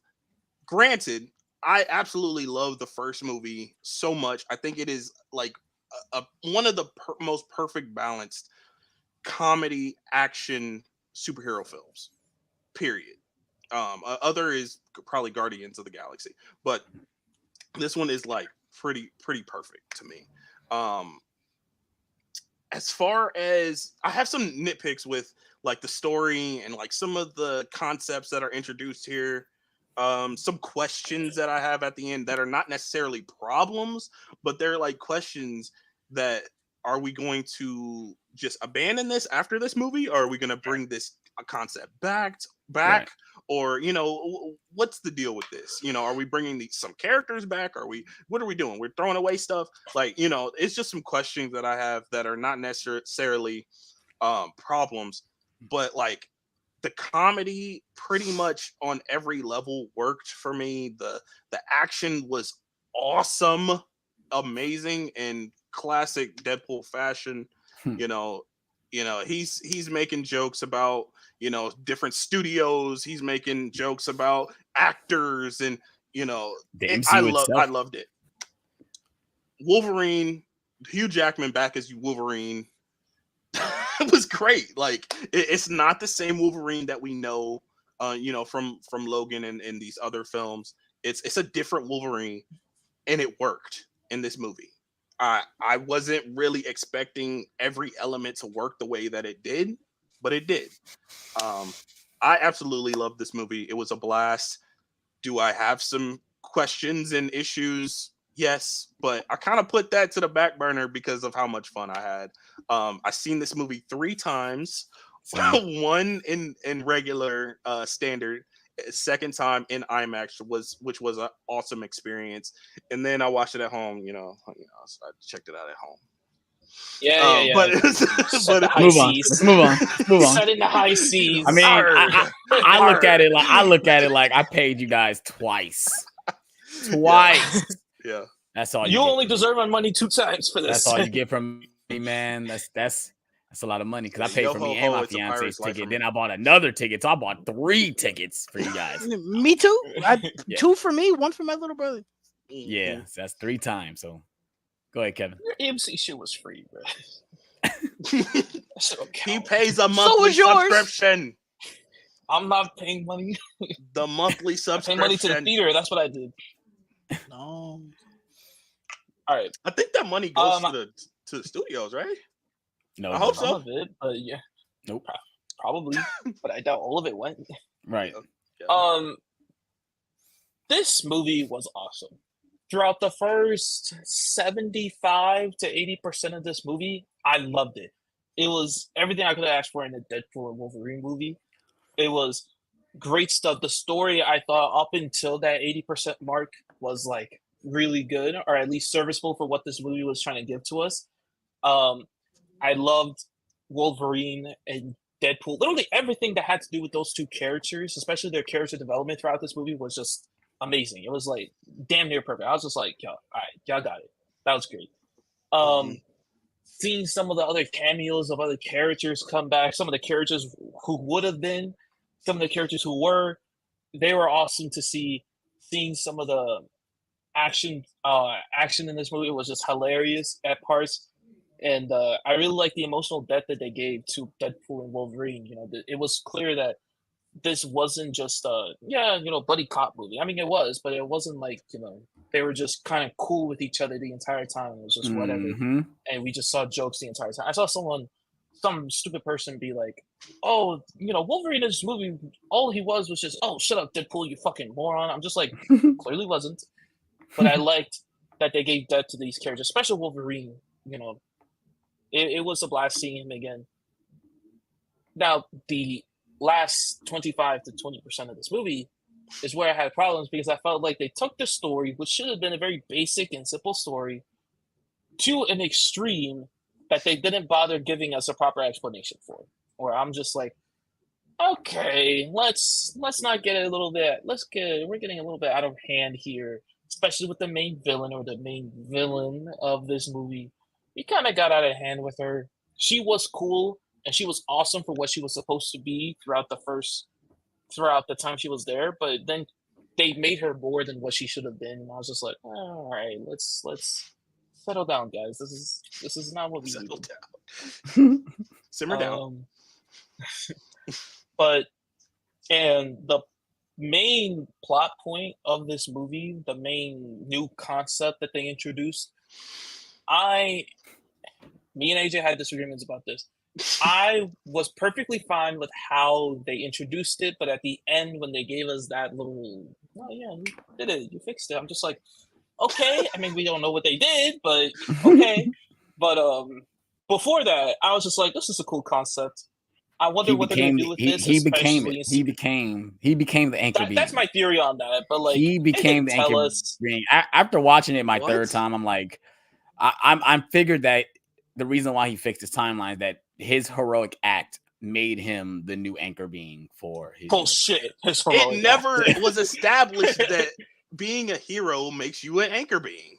It doesn't. But that's just my headcanon. That's just what I'm putting into that. For me, I feel like I need to rewatch how he explained how the Time Ripper works, because it all purely was based on what happened down there in the Time Ripper. Mm-hmm. So whatever happened down there turned him into the anchor or something. Technically, they weren't supposed to survive. They wasn't supposed to. Which I wish that was made more clear, because literally the TVA agent came up and was just like, "Hey guys, so I don't know how you did it, but your universe is not the whatever king you no guys more. did. You guys restored your universe." Okay. Which I guess we could just start off with the whole. Which I guess we could sort of start off with the anchor thing, because I have a lot of comments on it. Yeah. So I like the idea of an anchor. Yo, we got talk about the cameos. When we got introduced, let's go ahead and talk about the negatives now, so we get to the positives first, because I think that's where most of our negatives are, is these new concepts that they added into it. Because when we got the Paradox character come in and he's talking about, your universe is dying because of Logan, he was your anchor being for the universe. Now that just answer questions for every other universe. Is okay, who's all the other universes anchor beings? Because if it was Iron Man, that means the sacred timeline is in trouble because that anchor being is gone. Here's that could my very well be the plot of that Secret could be the Wars case or because they said Doomsday. that. Yeah, and I read a theory about that too. Is that okay? That's Which the reason could be why wrong. that's why they're going out to get another Tony Stark. Like they're going out to get another shit. Tony Stark because the I hate sacred that theory. timeline is in trouble. I hate that theory. That's just a theory, though. I don't think that's exactly what they're doing. But I'm telling you, I hate that theory. Anything that has to do with evil Tony Stark, fuck out of here with that. We heard you the first We get 3 that. times. But I mean, my thoughts on the whole anchor being thing, like I was talking to a friend at work, and I'm like, I understand they needed to get a device to have Deadpool on his road to redemption, whatever you guys want to call it. That's the reason why it was in place, just a device for Deadpool to go on his journey. But now you just have to answer questions for when you guys add a new concept. Now you have to apply it to the canon of the universe that you guys already established. Like this is not like it's the first movie. This is not the first movie in this whole franchise. Now you introduce this. We have 34 other movies now that implies that this thing exists. Like, so that's my issue with it. Well, like, if it helps, everything before that was only one universe. So the only question is who's the anchor being of 616? That's exactly. My theory is that it's probably Iron Man because of course it's Iron Man. It seems because I feel like the way that Logan died in that movie and the way that Iron Man did, I feel like an anchor being has to be such a substantial character to have died. That when they die, it shifted the entire plane of that particular universe. So much so to the point where it's decaying. Which listen to us. We're writing the story for them. Listen to us. We're writing the story for them. Which to be honest, if that's the case, honestly, it works out in real life because as soon as Iron Man died in Endgame, the MCU is decaying right in front of our eyes. Robert Downey Jr. Robert Downey Jr. is the anchor being of the MCU because maybe I am okay with this concept. Which is a major issue that AJ did point out. The fact that they didn't particularly explain what makes an anchor being an anchor being. Exactly. You know, like what made Logan an anchor being in the X-Men universe? Because a lot of people pointed out like, he's the X-Men. Mm-hmm. Which that whole online debate was stupid because of like, sure, in the comics maybe he wasn't the X-Men, but like for us, he was the X-Men. Definitely not. Exactly. In the comics, he's not. Neither I know that's what I'm saying. Sure, in the comics, not. Sure, in the comics, he's not the X-Men, but in Fox, he was the X-Men. He was the guy in the movies. He said it. He said it in Deadpool. You were the X-Men. Right. So, yeah. But I think that they needed to have explained to us what makes an anchor being an anchor being. Yeah. What made that particular person so important, and how do you fix it? Like how that's the other question I have. Like, because that's what the point of Deadpool's journey. I get that. If they were to establish that and like let us know that the reason why your world is not decaying anymore is because you did this thing and this is the reason why. Boom. Right. That's all they really needed to do. That wouldn't have been a hard explanation because it was equally as hard to replicate that situation. So you could just say, "Oh yeah, your thingamabob and the Time Ripper just made you an anchor being." Yeah. Like, unless Paradox knew and didn't want to tell Deadpool because he just wanted to get rid of his universe.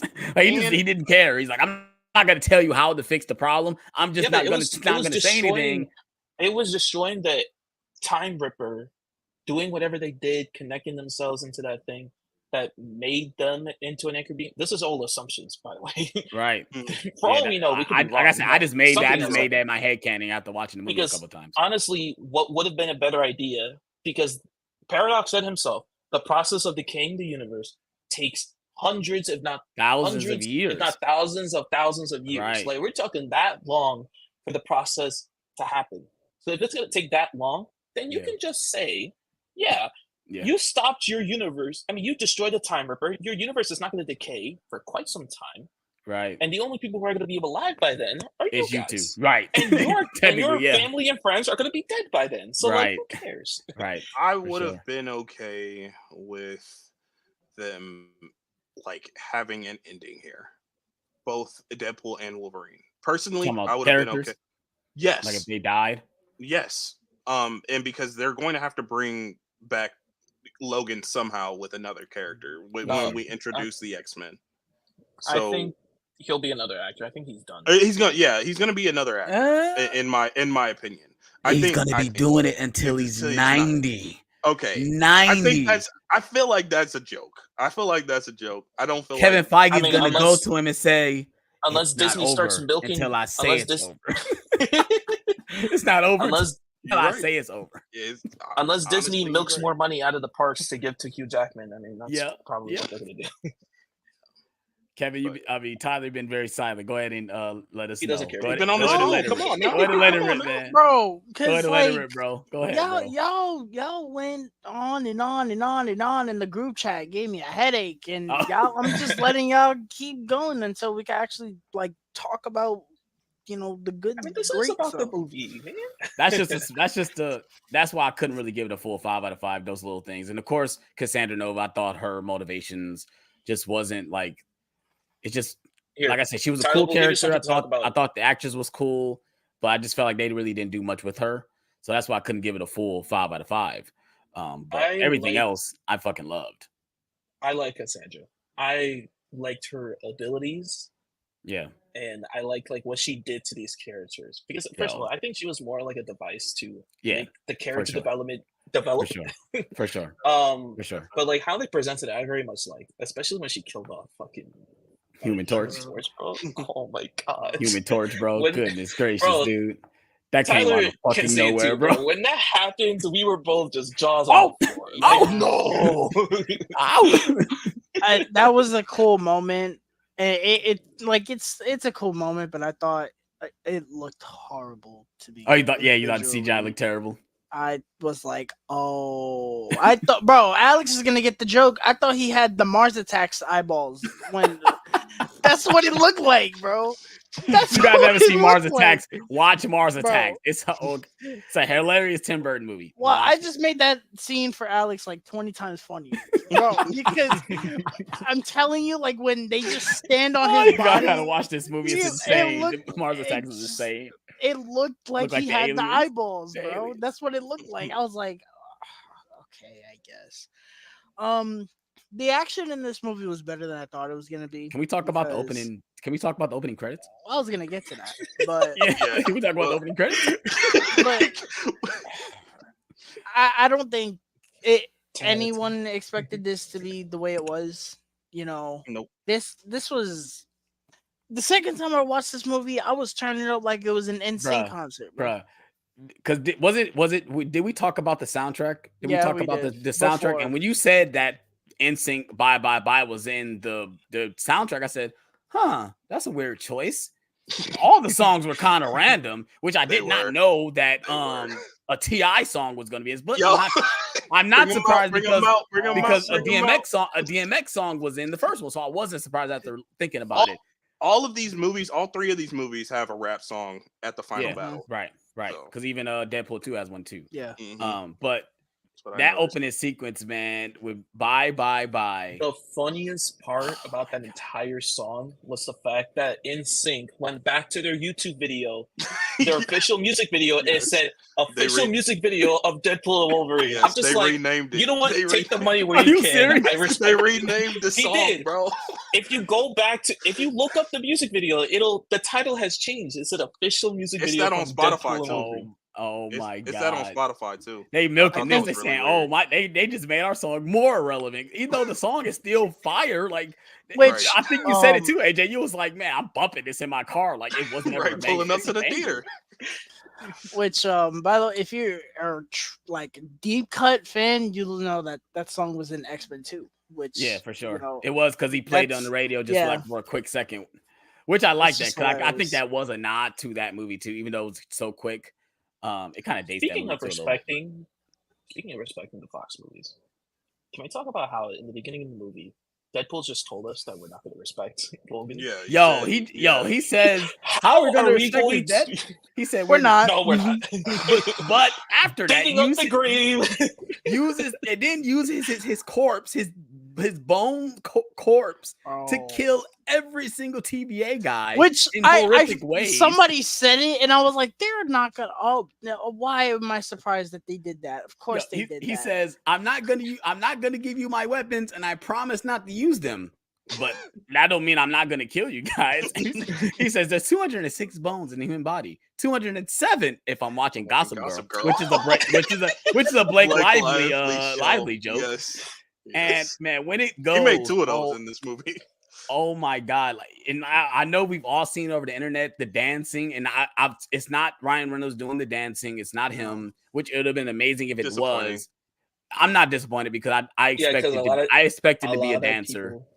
A lot of people try to compare it to the Peacemaker one, and just to find out that it wasn't Ryan Reynolds dancing. I was just it makes sense that it's not him. It makes sense that it's not him, but I was a little let down. I was like, I wasn't let down. I said the movie. I said it looks too fluent to be him. Yeah, it was. It looks really like it looked like it's a professional dancer. He probably doesn't even do a lot of his action stunts. Either, exactly. You know.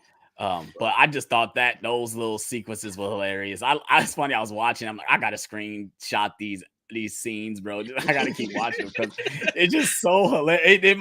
Steph was like what that?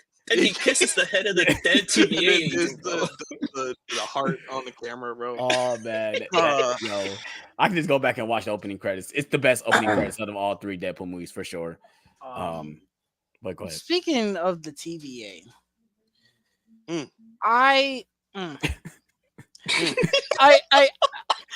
understand. That's not respectful. You have to. I understand they had to do certain things to make this movie work. The TVA, bro, they might as well be like when you order the TVA from Wish. That's what this is. The Wish version of TVA, for sure. Bro. Who you mean to tell me this is the same TVA that's coming off of Loki season 2? Are you serious? No, it's a little subsection of the TVA, right? Which is it's not on the books. Which I love the scene where where Deadpool's like, "Oh, I just felt everyone's butthole clench." You guys aren't a different section. You guys aren't a part of the whole TVA. I was just like, yo, they get folded in 5 seconds, and there's just a bunch of idiots. Like, I mean, it's Deadpool, bro. He was wiping them out. Yeah, but they're still idiots. It like, is Deadpool though. Like, for one, he can't die, so it wouldn't matter what they would have done anyway. He was gonna prune him. That's really it. But I love all the stuff with the TVA because of course he's just Deadpool's being Deadpool, like he's breaking the fourth wall, like the fact that he runs up to the camera and says, "Fuck off, Disneyland." He breaks the camera. I'm going to Disneyland. Like I love when he's like, "Am I going to marvel of how cinematic this feels?" Like just those little things. Like, and when he sees like Captain America, he's like, "Oh my god, Cap!" And like and then he sees himself crying with Thor. He's like, "Why is Thor crying? Please tell me." And then throughout the entire movie, he's like, "God of Thunder, Thor." Like it's just I love those little things.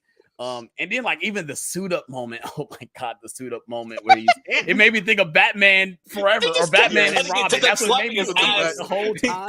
He was like, "Yes, I am back, and by the way, your tailor is a predator." Yes, he said, "I feel like I guess he said something. He like this guy knows what I'm talking about, and he's just like staring at him the whole time, just in amazing. He's like, your guy is ready to throw everything away from me. He picks up the phone. He says, "You calling your wife? You calling HR? Is your wife working in HR?"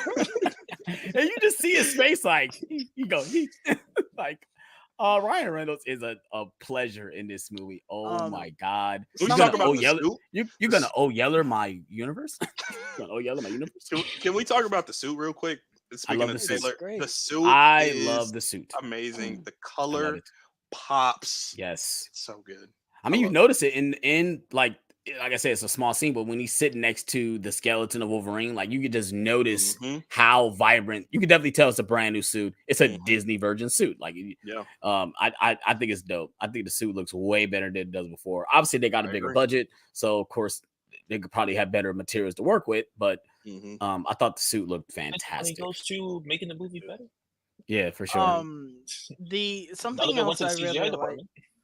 Something else I really like about this movie is how it starts off and it feels like Deadpool 3 to where we see all the characters back from the first movie.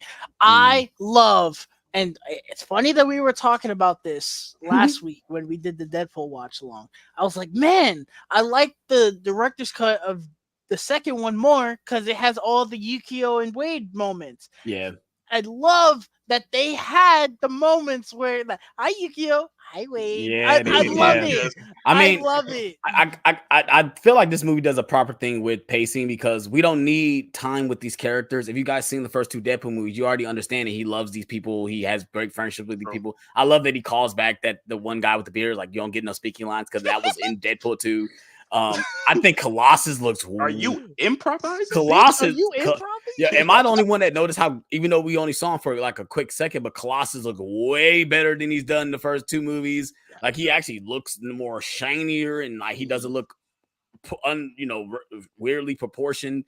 Like I just love all the banter, even with Blind Owl, all that stuff. Obviously, all the stuff with Peter, but we get those moments, and then once we leave those characters, we're on this journey. I feel like I'm glad we didn't get like just more moments with them. We established that we know he's not with Vanessa. Like I'm glad we get all that in the beginning, and then we on to our journey. I'm glad they did that.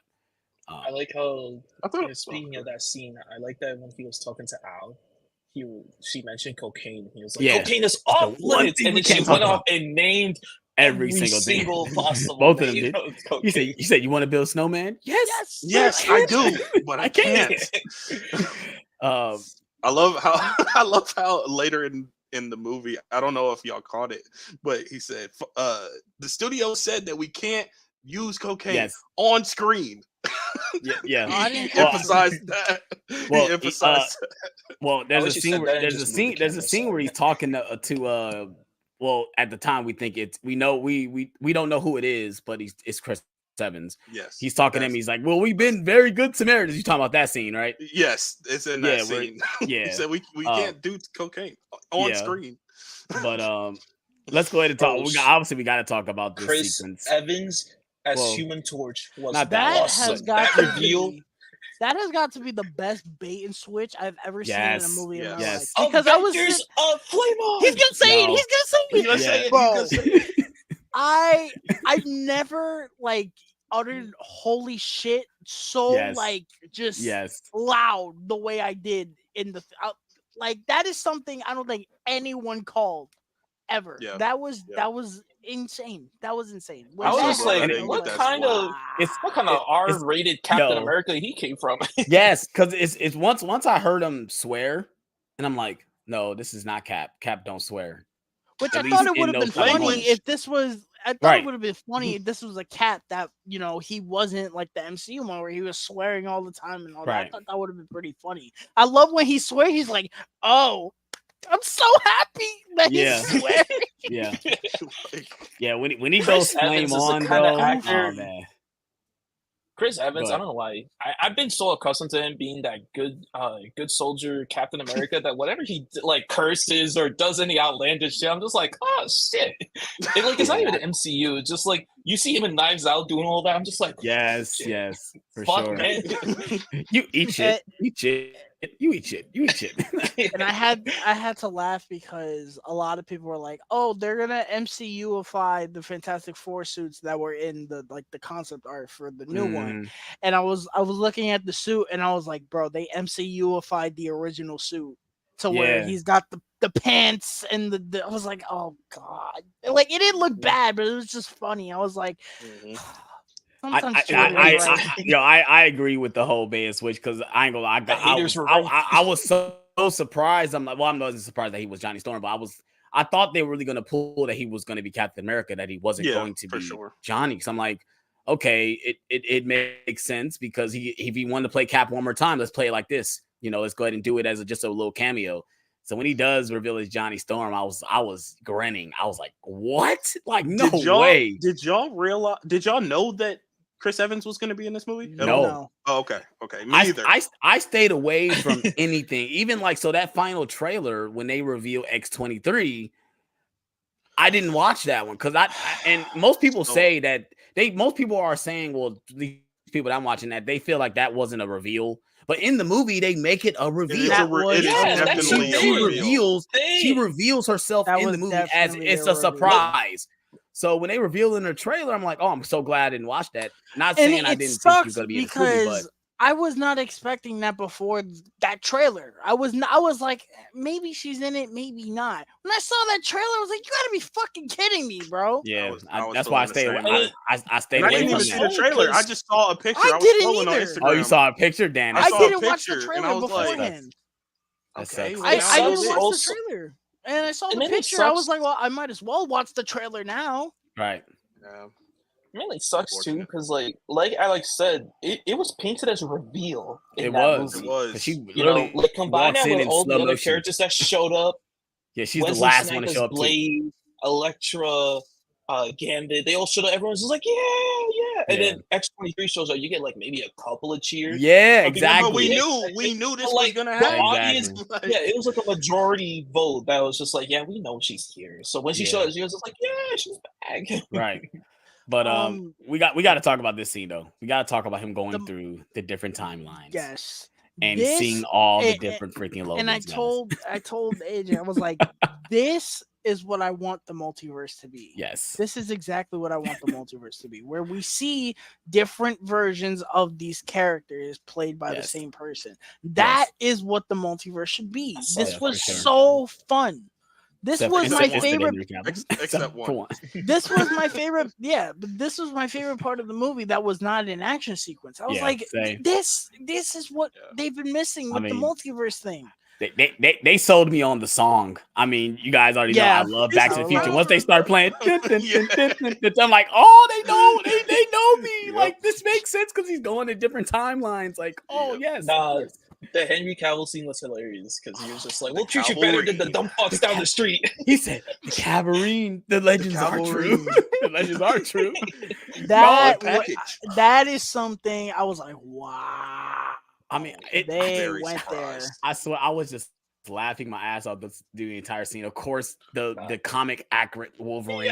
And now everyone that says we want a comic book Wolverine, slap yourself in the face, because no, that will not work. You guys want to see a 5'3" little midget running around? I don't want to see that. He looked like Batmite, bro. What the heck is going on here, guys? That's what we wanted. We wanted a guy my size playing Wolverine. No, that's Peter Dinklage. The term Peter is Dinklage dwarf, on the phone. Not midget. Well, I'm sorry. Dwarf. We do not want a 5'3" It's little Wolverine. people. I'm sorry. We do not want a 5'3" Wolverine. And we gonna get canceled over here, y'all. That scene over there shows it. Like, man, like I love he kind of makes it joke like, oh, look, a little comic accurate Wolverine. Aren't you a little movie? Like, I was confused. At first, I was confused. It was funny, but I was confused when he said comic accent. Oh my god, that's what this is. Yes, because that's how short he is in the comics. That's how short he is. No, I knew that, but that didn't click. Didn't put it together. I was like, oh my.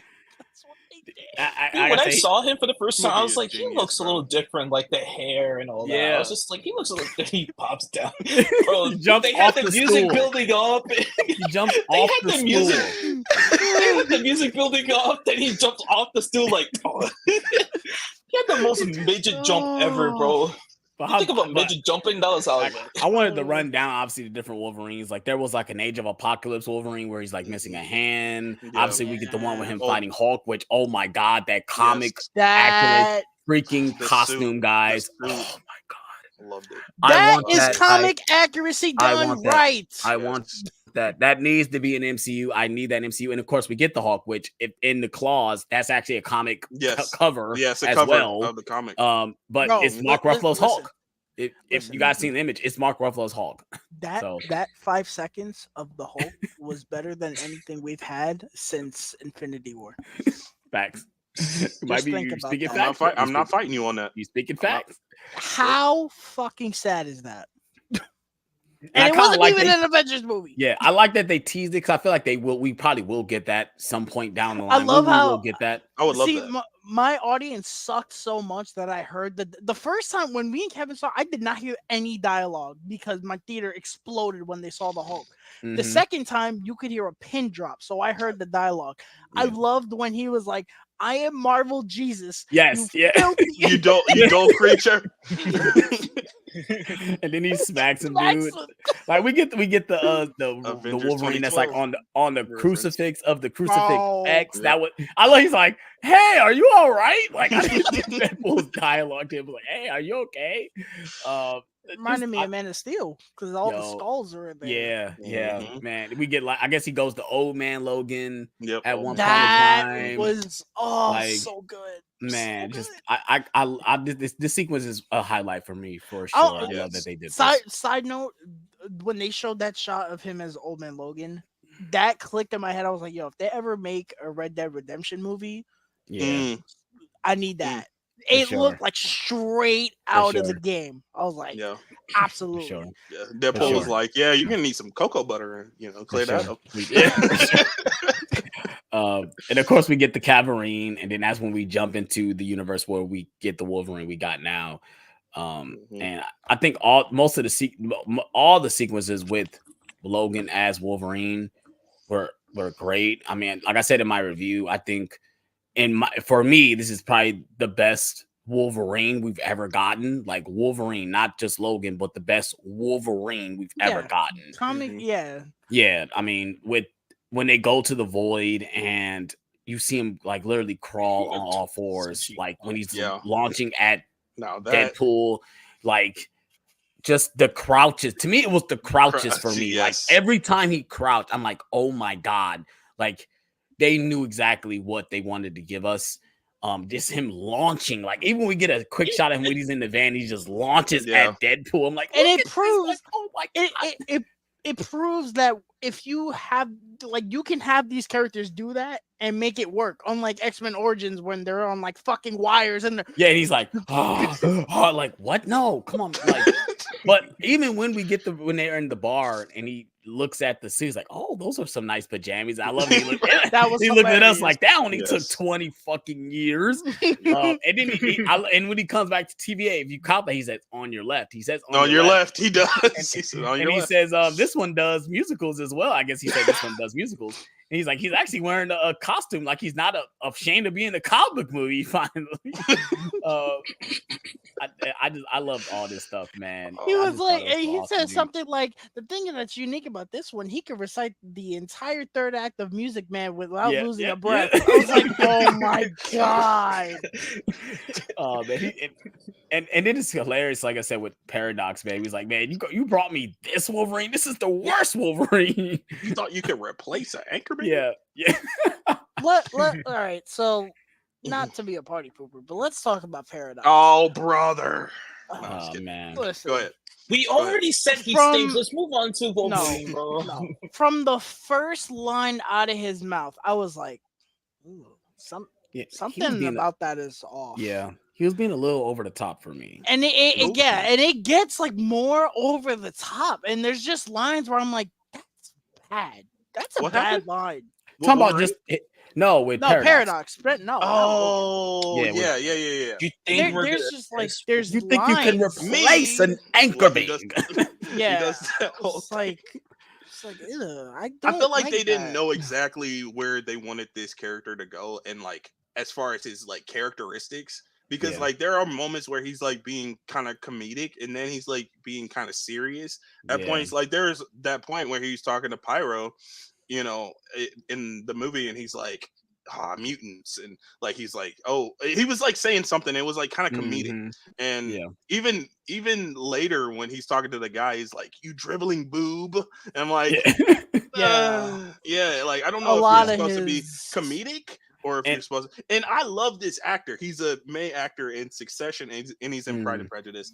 I love Matthew McFadden, but he's just like in this movie. I don't know if it was attributed to his acting skills or if it was attributed to how they wrote him. Yeah, I think it's and go ahead. Yeah. Because it's just like he's kind of, I feel like it was kind of interpreted like, hey, I'm in a Deadpool movie, so let's crank it up. And it's like, only certain actors can, like, look at Ewan McGregor in Birds of Prey. It's like, that is like how you do it properly. This was like, you just did it a little too much. Yeah, to where you it's turned like, up the your dial dialogue just a little bit. Yeah, you turned it up the dial. Luckily, he wasn't in this movie that much. So. Yeah, but see, I barely mentioned him in my review because I felt like he's the villain of the movie, but it's the way it's marketed. It's not marketed like he's the villain. It's marketed that Cassandra Nova is the main baddie, but I feel like he's the villain because he's the reason why the ending happened because of this freaking machine that he wanted to use. And he's the one that technically he wants to destroy Deadpool's universe. Like how much of a villain that is. He the reason he wants to destroy Deadpool's universe. That's why Deadpool is on his journey to find this Logan. And you know, I mean, that's his job as the TVA as well. So it's kind of like a little bit of a gray area. Like, you know, he's supposed to overwatch his job was to oversee it. He wants to freaking kill it. He said, "No, we don't. I don't want to spend the rest of my life destroyed." So but I mean, in 75,000 years or whatever he said. If he did the right thing, he said 2,000. Yes, he said over 1,000 years, 2,000 years. That's when the universe will be destroyed. He said he wanted to do that's another issue. It was hundreds of thousands. He said it was hundreds of thousands. We used to prune these things. We used to do. Yeah, we used to prune these things. Like, and I love how Deadpool has the reaction that I would have had. He was like, "Great, I'll see you in whatever amount of time that'll be because I'm not dealing with this right now." Yeah, right. Well, I love that he just said, like, I'll do it. He's like, oh, that's great. Oh, I didn't say I would do that. I was going to find another Wolverine. I was going to break your nose. And he like breaks his nose and just goes do these things. He said, you're going to get on the phone with your little Amazon Fire phone. No. Yeah. So obviously we get all past all the stuff where we revealed Human Torch and all that stuff. And they meet Cassandra Nova. And of course, we've already seen in the trailer with the giant Ant-Man skeleton and stuff like that. But obviously this scene, we get all the different cameos. But go ahead, Tyler. I'm going to touch on this. I said this when we talked about the trailer. It is not made fun of in this movie, and I don't know how they did not. I am still convinced that giant man thing is there as a metaphor, being in the void, because they're scrapping the multiverse. Quantum Mania killed the MCU. And they're like, okay, we're scrapping the multiverse. We're putting this Ant-Man thing here as a symbol to like, Quantum Mania, it's in the toilet. Nobody cares about that movie. It's garbage. I mean, I like the random line of dialogue. He's like, well, Paul Rudd aged. I wish that, I don't know, like it was different in the trailer than in the movie, but like I kind of wish I didn't hear that joke because I would have found it a little bit funnier. I would have been like, "Oh wow, wow!" But y'all heard it? I didn't hear that. It was in the trailer. It's in the PG. It's in the PG-13 version of the second trailer. Oh, well, I didn't see that one, so I'm glad I didn't see. And it was like in a TV spot. I actually like that joke. I said that's why I tried to stay away from most of the marketing because most of the TV spots kept showing up because they even showed glimpses of Lady Pool, and I'm like, I did not want to see Lady Pool. Like, why the fuck are y'all showing me this in a TV spot? Exactly. Like, it's supposed to be a big reveal when you see all the Deadpool core, and you guys are showing me one of them. I don't want to see this. But like I said, when we're in the void, they're meeting Cassandra Nova, and they figure out, she's been here for all this time. We find out she's Charles Xavier's twin. She kills the Human Torch. We find out Eliath is in here, and I love that the line of dialogue. Oh, Eliath from Loki, season 1, episode 5. I love that. I love that line of dialogue. But of course, they get away, and I kind of love that we get these like moments where they're just walking and talking and stuff like that. Because we get the scene where Logan is talking to Deadpool, and he's like, why, how did I die? He's like, well, you died, sacrificing yourself for a little girl and stuff like that. It was beautiful. Yeah. But then we run into Nice Pool, which I want to know your guys thought of Nice Pool. No, forget Nice Pool. That's not who the star of this scene is. Oh, Mary Dog Pool. Oh my Mary God. Poppins. Oh my goodness. Which I'm guessing this is like some ugliest dog that, like, I guess is in Canada or something like that. Because I've never seen this dog. What's wrong with you? Don't you dare call him ugly. But no, I'm saying, didn't it win some type of contest or something like that too? I think it did. I don't know. That's what I heard. I heard that it won a contest for one of the ugliest dogs. I love that dog, but it is hideous. It is it's terrifying, even with the tongue sticking out and everything. Goodness gracious. But I love Deadpool's awesome. reaction every time he sees it. Like, Definitely. like Oh my when he god! sees it, yo, The when he sees funniest it when one he was comes at to the end, bro. That he was says, the best thing. "Oh, come on, he said, come on." No, I love when he walks through the portal. He's like, "Come on, girl, come on!" Like, I love that. And then Nice Bull comes like, "Hey," like, oh. He's like, "Shit." Nice Pool. Listen, I was talking to AJ about Nice Pool. Deadpool was being too nice for my liking. The concept was cool. I Obviously I see what old. they're going for. They got a little old. The thing is like I feel like it, like what Alex was saying, it was just approaching that point of, all right, I'm over this. It like when he first showed up, I was like, oh, it's funny. And then that scene kept going. I was like, please don't tell me this is going to be longer than 5 minutes, bro. This is honestly kind of annoying at this point. And then we got him at the end, and then they did what they did with it, and I was like, okay, that's fine. But this first part, as it kept going, it got more annoying. And by the end of it, I was like, oh, thank God that's over. Yeah. My favorite, one of my favorite things that Nice Pool did, he's like, I could break the fourth wall too. Yo, the proposal. Is that what you think I do? Is that what you think I do? I mean, I love that. He called him Dan Milder. I love that Nice Pool has a Honda Odyssey, and our Deadpool hates it, and he's like, oh no, this is a Honda Odyssey. It's fucking sucks. It's a terrible van. He's like, and Logan just like, get in the effing car. And he's like, you got to give me my dog back though. And I love that he kind of reacts like how everyone reacts with a small dog. When you see a small dog and you love it, you just don't want to give it back. He's like, oh no, we're running away. Like, I just love his reaction when he gives it away. Like I said, I thought this whole sequence was okay up to a point. Like I was like Tyler, I was kind of getting stick of the Nice Pool thing. I'm like, okay, let's move on. And then it's ironic, all the extra Deadpool scenes were approaching that. Like anything that had to do with an extra Deadpool was approaching that. Even that last sequence with all the other Deadpools, I told Tyler, I was just like, all right, bro, let's wrap this shit up. Yeah, for sure. I felt the same way. I felt the same way. For sure. It kind of like halted the pacing. Halted the pacing. Those conversations. And then we get the sequence in the car, which you wouldn't think a sequence in a car would be a standout sequence, but man, it was great. You know, he said, you lied. No, I made an educated wish, which I've been using that joke at work because like idiot, bro. One of my supervisors said, you lied. I said, no, I made an educated wish. And then I said, I'm sorry, you won't get that joke. You didn't see Deadpool. You got to go see Deadpool. Sorry. That's why I said I was going to make this joke, but you got to go see the movie. I'm sorry. I love when he starts losing it. That monologue and the acting, bro. Felt like it was in a real film, not even a superhero film. Hugh Jackman just took everything out his bag for that scene. Yes. It really baffles me that I've seen some people say, oh, he looked like he didn't want to be there. Bullshit, bro. This man was acting like the rent was due. He called him up. He was like, yo, he called us up. I want to be in this movie. I don't really understand that. If people are saying Hugh Jackman relationship together with a stripper. If people are saying he did not show up in this movie, they are. I wish you would. This dude. Well, just show him this scene. Yes, like that's all you got to do. I mean, even at the end, we was like, "Is that all you have to say, Mr. Mouth?" Like he was like, "Oh man, that you can see the anger." It was one of God's best strokes that you can't die, but instead it's all of us.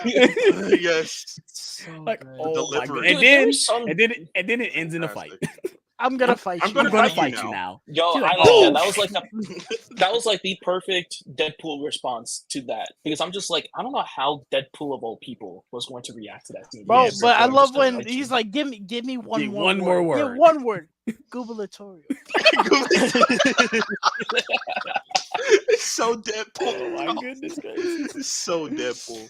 And even the fight in the Honda Odyssey, man, I kind of love that. It's kind of a great action scene. I mean, it's hilarious because it's kind of like, not to be inappropriate, but it's looking like they're doing it in the car. That's what's kind of looking like it's supposed to be like was I because guess. the way the I car didn't pans put off, that together. the van is like moving. It's like okay, it's kind of like that. Because even Deadpool says he's like, you know what, this Honda F's hard, but too bad you don't, little Needle nigga. dick. He said, "Oh, I'm just getting started." And he's like, I've "Oh, seen okay." people say. So I've seen people say like, the gay representation with the Honda scene was amazing or something like that. I'm just like, Yeah, because that's basically I what it didn't, is. I didn't That's kinda connect what- those, but I mean, know, I didn't guess connect y'all- until the second time I watched it. I'm like, okay, is that really what this supposed to be? And I mean, watched just the look second at time. the I'm song like, playing in the And then, background. and then at Exactly, the end you exactly. see the blood splattering. So yeah. so Yep. yeah, it is. Yep.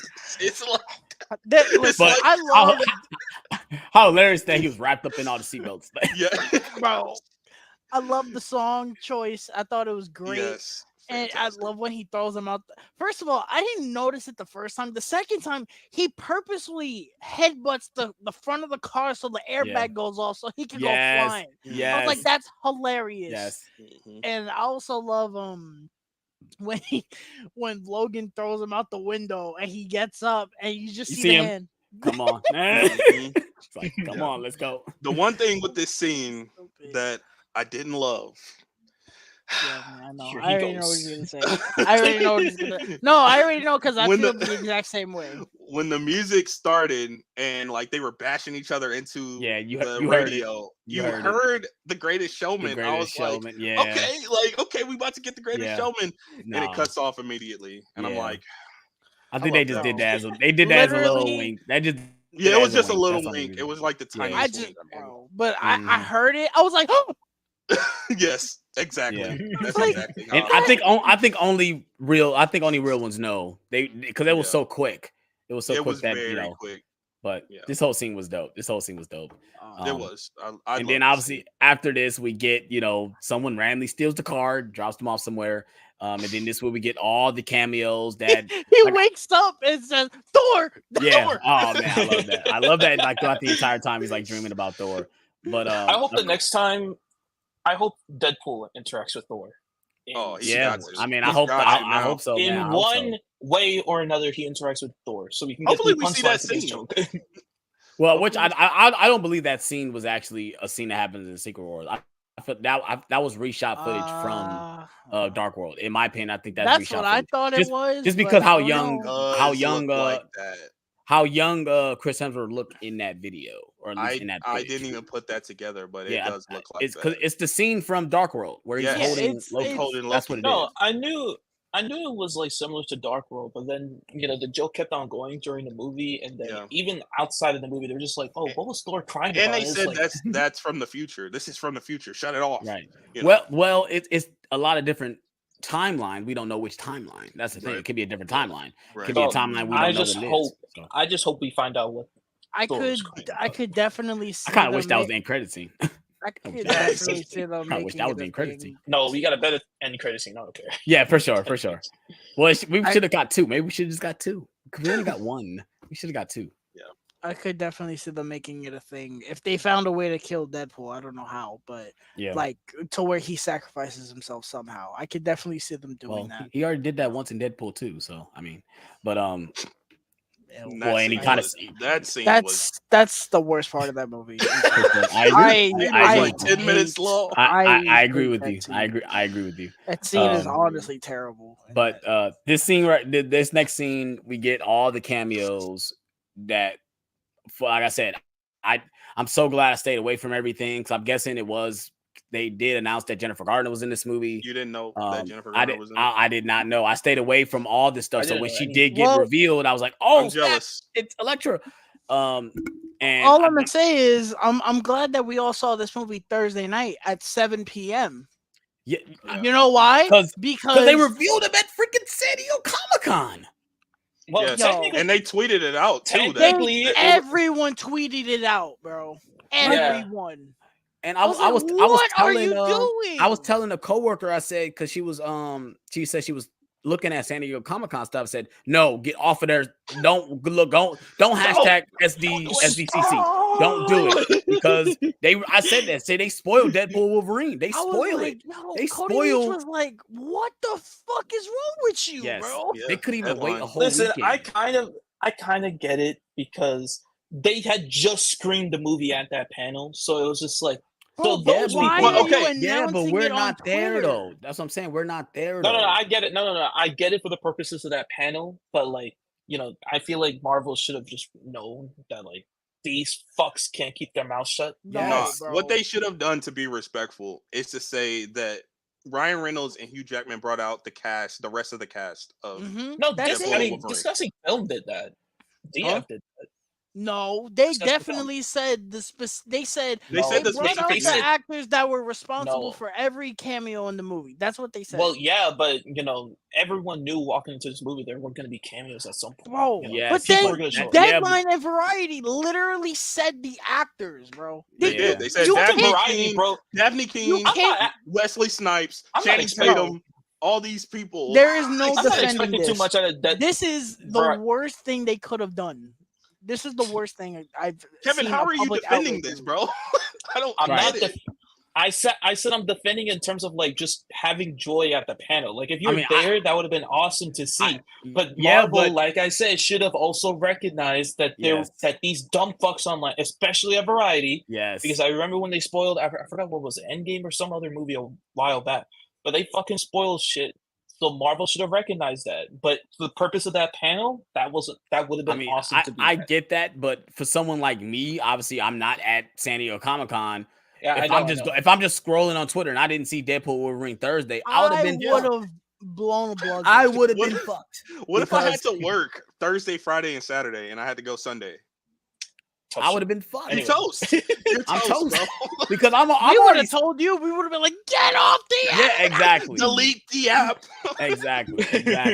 Bro, But and it's like I said, it's not like like I it was said, an accident. Like I It said, was I didn't know. intentional. Like I said, I didn't know about any of these cameos because I stayed away from the last trailer that revealed X-23. I didn't know Jennifer Garner's in the movie. I did not know Wesley freaking Snipes was going to show up. From I there did on, not we didn't know. know we that. only knew Jennifer Garner and Daphne King. That was And then the rest of when this you was see that mother freaking card flipping and you see Channing Tatum walk in, I said, let Tyler speak. You got to be freaking No. kidding me. This is my turn now. Listen to me. For everyone that said, "Oh, when I saw No Way Home, it changed my life," blah blah blah blah blah. I told AJ, I said, "Bro, this movie could be the worst movie ever. If they give me Channing Tatum as Gambit, which I said, I was like, yo, if they're gonna do it in any movie, it's going to be this one. I said, if they do it, immediately like 3 stars. It does not matter, bro. Immediately 3 That stars. is something I have wanted forever. Yes. When I saw that card and he grabbed it, I stood up and I flipped the fuck. Literally, I screamed at the top of my lungs. I have not reacted to something like that in a movie since Cap grabbed Mjolnir, and I'm so serious. For sure. I was For like, sure. Dave, they fucking did it. They Yes, fucking they did did it. I was like, oh my god, it was They pulled a as multiverse of perfect madness.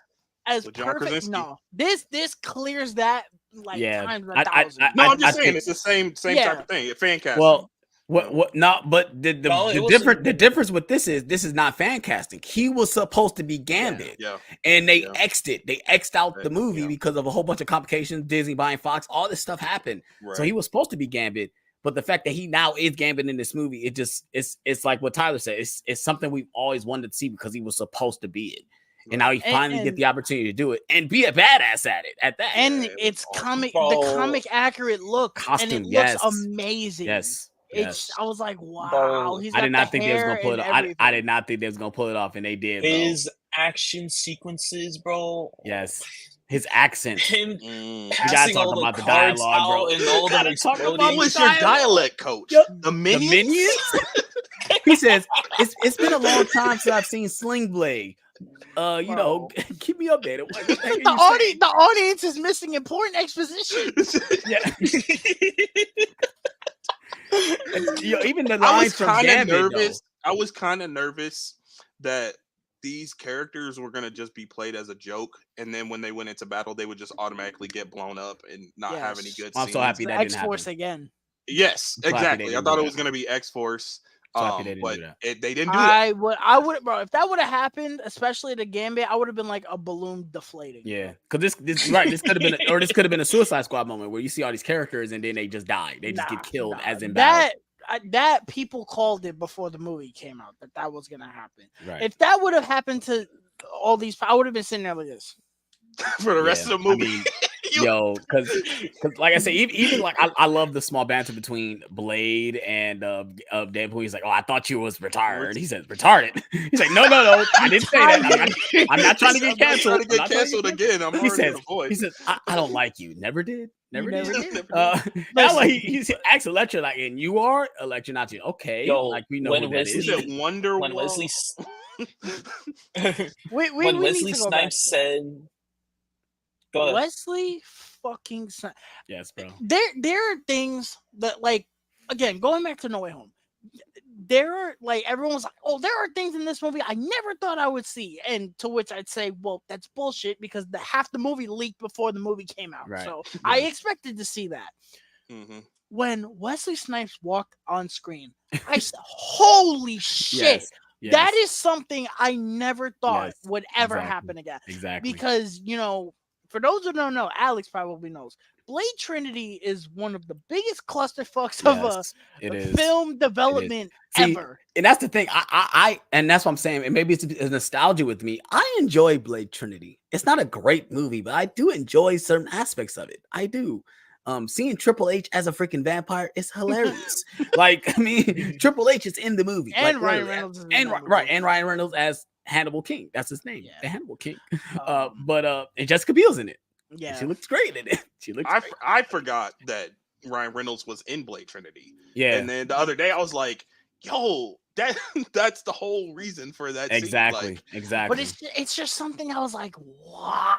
Like, I never could imagine. Like, I couldn't even believe Channing Tatum more than Wesley Snipes. For sure. Like, that is something I never thought they would ever pull off again. He said, "There's only one Blade. There's ever going to be one Blade." And Deadpool looks at the camera like, I wish we would have seen his face, like his actual face. He would have been like, "Well, okay, whatever you say." I have some unfortunate news for you. Right. And I love the scene. Shit, you know what?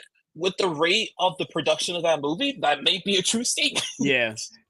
I mean, I love the scene where they're talking about Johnny and Wolverine is like in the background, just like laughing the whole time. It's like, and he's like, well, he's probably okay. He probably survived. He's like, if he survived that, he is begging for death. like, and then they're all hyped, like, oh yeah, we're gonna do this. He said, you're all gonna fucking die. Read the room. Read the room. I swear to God, I was losing my mind, dude. I love when they're charging into Cassandra's base, how she's like, oh, like give me the launcher, and she said something like, oh, it's like the 84 launcher. Yeah. And I think that's when the Thomas Jane one came out, the Punisher. If it wasn't that one, it was the Dolph Lundgren one. That's the Dolph Lundgren one. The Thomas Jane one came out 2004. Okay, so then it was the Dolph Lundgren one. Yeah, because he says that, like, which Punisher? It's been like 5 of them, right? Like, I love that was the case. Also, I don't know if I'm bugging, but they showed a dude in red and white. I was like, is that the fucking Russian from the Thomas Jane? That is the Russian. Well, obviously, it's supposed to be the Russian. It's not played by the same actor, but it's the Russian, yeah. That was just crazy. I was like, yo, that is such a deep cut, bro. Yeah, and also, for sure, they show Psylocke from X-Men 3. Yeah. And it's funny, when me and AJ watched X-Men 3, we were like, I was like, oh yeah, that's Psylocke, by the way. And he was like, bro, they just gave her purple hair, and that's Psylocke. That's it. It's so crazy that she's actually doing Psylocke things in this movie. I was like, bro, the potential. What kind of bitch? She's Psylocke. Right. Yeah. Hopefully they do it right in the MCU. For sure. Yeah, Psylocke. I love the little nods, man. I kind of like that, even though like the Sabretooth thing got revealed in the trailer, and I knew immediately like he's gonna kill off. That's why they're showing it, because it's gonna be a gag where he's gonna die immediately. Even like there was a gag, all right. Yeah, I loved all that We stuff. have He's the like, head "Look, of your queen. yeah." Bro. He said, time. He said, time out. You look You ridiculous. look ridiculous. Everyone's been waiting for this. It's like, well, no, we haven't. We haven't been waiting for this. We do not care about this rivalry. We don't. I love that you're trying to hype it up. But we don't care. I love when he says, "Oh, this looks like Mad Max, but that'd be franchise infringement." Yeah, right. I love that. When he sees the 20th Century Fox logo, he says, "Rest in pieces." Oh, rest in pieces. Oh, Mike. I loved all this, man. All the stuff in the void. I told was great. Tyler when they pruned Deadpool and Wolverine into the void, I was just like, wait, is that where the Fox logo was? I told Yeah, we definitely. said this. Yeah, we were said like, that. that's Yeah, we exactly said what yeah. it is. Yeah, I was we not knew, told this from you Yeah. guys. He spaced it. It's all right. Yeah, we knew all this stuff it's- was going to take place in the void when it comes to all the cameos and all. So we figured it was going to be the void. But Well, I love speaking that of the cam- reason why they're in the void is because their universes got pruned. That's why they're there. Yeah. I found it kind of goofy how Elektra was like, "Oh, we could fight for a chance to be remembered." I was like, "Listen, sweetheart, it's cool that you're here, What but he said, bro, legacy. nobody's going back to watch your movie after Legacy. this. I'm terribly sorry, bro. Like, He said listen, legacy. People only remember. I almost bought Electra on Blu-ray for $5 at the exchange. Bro. I saw it. I said, "Nope." Do I it. said, Get "Nope." it. Well, I can't say I have Ang Lee's Hulk, and I recently Yeah. watched it, and I fell asleep. listen, So I mean, listen. I want to see Elektra. I watch this gem right here. yeah, for I'll sure. Oh my For sure. gosh. For What- sure. Sandbags. I love that. I love that nod too. They said, "Oh, they mentioned a lot of people. She said Daredevil. She said, Daredevil. "My condolences." She said, "It's all right. It's Nah, okay. not really. It's all right. We don't really care for Daredevil. At least Yo, that version if of Ben Daredevil. Affleck would have walked out in that car, I swear to God, I would have passed out. That's who I swear thought was would've going to. passed Once I out. saw her, I said, "Oh, here comes Ben Affleck." I swear was to God, I thinking thought that he was too. going to walk. I I swear to would God, I thought he have was going to do it. I swear, I literally thought it was passed going to be out. him. I would have Would have had but Henry Cavill and him in there. So Yeah. that would have been crazy. and they would have made a joke about that. Yeah, for Mhm. sure. So Um, are you Batman or are you Daredevil? going back to X-23, this is another nitpick I had with the film. I felt like she was kind of stale in this movie, Just a little bit. not counting the action sequences because she was raw in the action sequences Yeah, and she for had the sure. glasses. Yeah, It was for sure. awesome, and I would have loved to seen the comic accurate suit and all that. But besides that, like when she seen Logan, I was expecting her to like kind of break down. I was expecting her to Yeah, like she like, kind of get, stares at him. yeah, she was She just kinda like, stares at him like you're not the same one. I'm Walk like, away. yo, I'm gonna like, walk this away. is- Bro, I feel This like looks like the man that sacrificed his life for you. Yeah, You know, I this is hear supposed to what affect you you're- more. But I do like the scene that they had by the campfire though. Campfire. That was I think great. that kind of I like think that kind of saves me for the reveal when she shows up and she looks at Logan. Yeah. I think that campfire scene saves that scene for me because of course we get the line which was in the trailer. I'm so glad to see it when he says, You you were know, never I was the wrong yeah, you guy. were never the right guy. Never You the right know, guy. Yeah. right? I do like that dialogue. I I feel do too. like I still felt like it was a little dull. That's just me. I hear what you're saying, and I do kind of agree, but I feel like this is a seasoned X-23. She's kind of embraced everything that Mhm. happened in Logan. And if Sure. you watch Logan, other than the dinner scene, she's kind of like that the whole movie, Yeah. pretty much. Yeah, for sure. Yeah, but like there is that car scene where she's like very passionate and she's like, Well, yeah, basically that and cursing then the them out. end, Yeah, But like yeah, that too. most of the movie, she's kind of One note. stoic. Yeah, you know. yeah, because But I she's do been agree. There experimented was on. She's yeah, jaded. there was I get something it. a little off about her. Yeah, but then Um, at the end we get this sequence at the dinner table and she's like all smiling and having fun. And that's Well, another I thing. mean, That's she kind of that's- she's happy. is in a wasteland. Why I don't know That's why she another- I got. want to start. yeah, that, No, bro. that's a I whole want nother to. thing. Please, can we just say that I want to finish talking about the movie and then y'all can start talking about that nonsense. I really just That is not my head's nonsense, gonna- bro. That's my not, Well, head's gonna I explode. felt like we already touched on that. We don't need to touch on that no more. We touched on that earlier. Let's go. Let's move on. The fight leading up to Cassandra's castle, I guess, bro. This fight, this is my favorite part of this movie, bro. It's not no multiversal Deadpools, bro. This fight, they were in their bag with this fight, bro. Mhm. The yes. action was so raw. The way they were like syncing up like the hits with the song and they were cutting out the audio. Man, let's go ahead and talk about just the song with the bring them out, bring them out, bring them out. I was like, so oh, good. let's.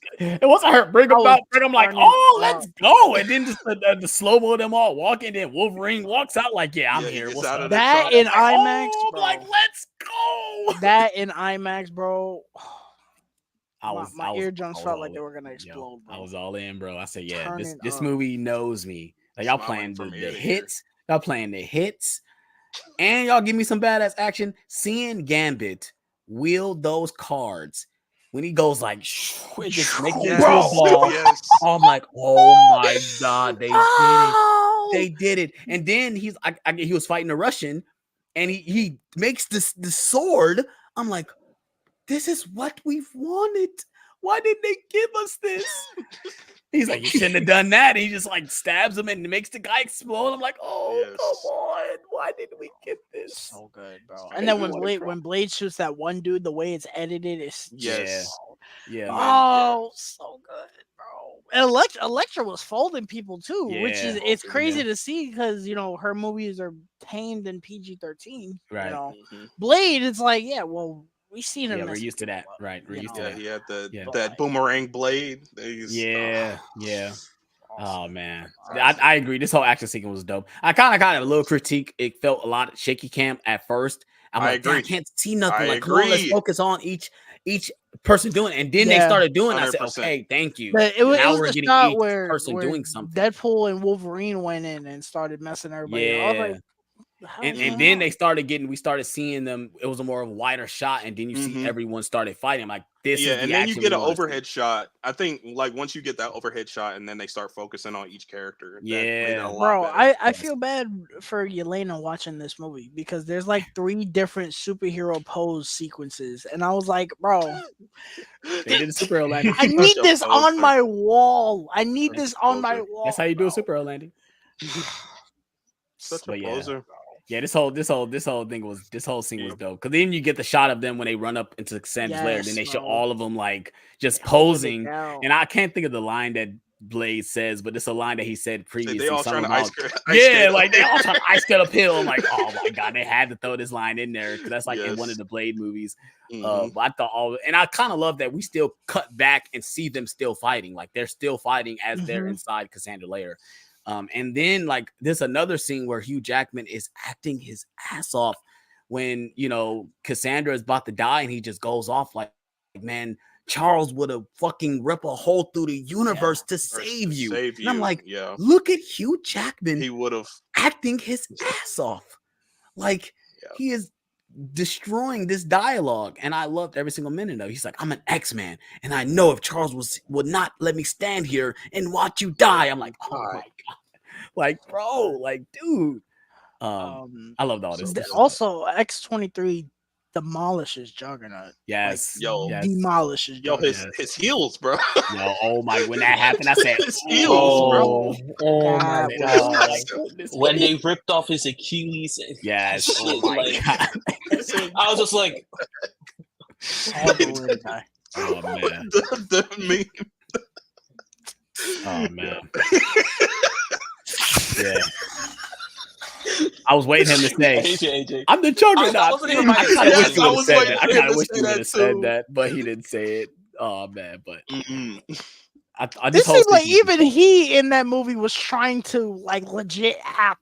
He has like a line of dialogue in that movie where it's so serious. I was like, all right, bro, listen, you ain't redeeming down. X-Men 3, bro. Stop it, please. But yeah, this whole sequence was dope. And of course, like I said, they end up saving Cassandra. She doesn't kill him because they saved her life. And of course, we get the whole Doctor Strange portal thing, And then she Which- becomes a villain again. I feel like in the trailer they Ah. make it look like it was they were gonna go somewhere like crazy. I feel That's like what I everyone thought, watched too. the trailer I- and saw that. I- They were like, I where are they thought gonna that, too. go? I And thought then they that just too end because Mhm. they go back to know. their world, which I do Yeah, like the basically. scene where they do go back there and they land on the Horatio. car. Yeah. You're like this feels like a car, whatever, a carnival. I think it's called a Kia Carnival. It's like that's what it feels like, and exactly what the car is. I love seeing like Eliath come forward, and they're running yeah. into and then you see Yeah. a lot of, He's like, Yeah. that's Deadpool. That's Wolverine. He said, yeah, Disney brought him back, and they're gonna make him do this till he's 90. 90. Like, oh my god. Till you're 90. He's like, and he says, "I'll clock you out." He says, "Yes, forever, Forever. Clock me out forever." He said, Yeah. "Forever." So wait, go back to Cassandra. She just so happened to have a sling ring. So she says in that scene, she Multiverse. says don't ask a questions. young magician came Don't ask into the questions. universe. She killed them He and said wore his strange. skin. I So feel like it had to be Yeah, a of young course. Doctor Strange. Yeah, Well- but how she know how to use a sling ring? I mean, it's not she that has hard. psychic ability. She probably put her finger into his head. How do you and think got Cassandra the beat ability. him? Ned think learned Cassandra pretty beat him? quickly, Probably just took his skin. Yes. Just- bro. So- I'm pretty sure she had the thing on. She was like, this looks so good. Like, how does this fit? And then she's like, oh, that's Yeah. Oh, Right. shit. She did like, what Ned how- did. She did Hold exactly on, what bro. Ned did. yeah. And I'm sure And- she's smart enough to figure it out. She's smart. But enough to figure now, it out. like, so if she knew how to do that, why didn't she, leave and then come back? Because And, She had to deal says with Paradox to But stay in she there. but she says She wanted to stay in the void because she could loves rule being there. everything. because she can do anything she wants. yeah, but if she yeah, goes to the and reward, then there's she comes, consequences and then she for her comes actions. out. Yeah, but then because- she realizes that if you use the She could time take over ripper the the way she multiverse. wanted to, Right. she could. But that's take not over. what she wanted to do. She didn't want to take it over. She just wanted to destroy it. She Well, wanted. I think she wanted to wanted eliminate Potato, them all. potato. It's the destroy. same She thing. wanted to destroy all the That is not the multiverses. same thing. You She take wanted- over it and you destroy it. Right? No, she wanted What to do you destroy think all. villains do in every single fucking movie, bro? They She want wanted to to take over destroy the world all by the destroying universes. it. She wants to destroy all the universes, so the void will be the only thing, so she can rule everything in the void. That was her plan. That's why she came into the Deadpool universe to destroy all the multiverses, or all the timelines. That's what she wanted. AJ's not convinced of you, so let's move Okay. on. Yeah, I'm not. I mean, it's not. Nothing is confirmed with that. So, like, it's just our thoughts about it. It's whatever. But so yeah, they go through the portal and they find Paradox. Like, hey, and I love that he's like, no one comes out of the void. He's like, well, yeah, tell that to Cassandra Nova, and then she literally just pops in like, so you were trying to play God, huh? I'll play God. I'm gonna take over your machine, and I'm gonna be God. Yo, her hands this is in the where- dude's face and Yeah. that whole move. That looked. So that scene was cool, but I kind of had issues with when he grabs and pulls him down the stairs. Yeah. Like, okay, that looks a little weird. That looked a little weird. I said, that looked a little weird. That It looked was a little funny, though. weird. But of Why course, you grab him like that? this is where we get the Deadpool core come into the portal. And then, of talk course, we about get that. Dogpool comes in first, and we get the awesome scene where, I love the song that they play when he You runs got into the his fucking arms. Oh, my baby, God. bro. I love that. You got a fucking baby as Deadpool, bro.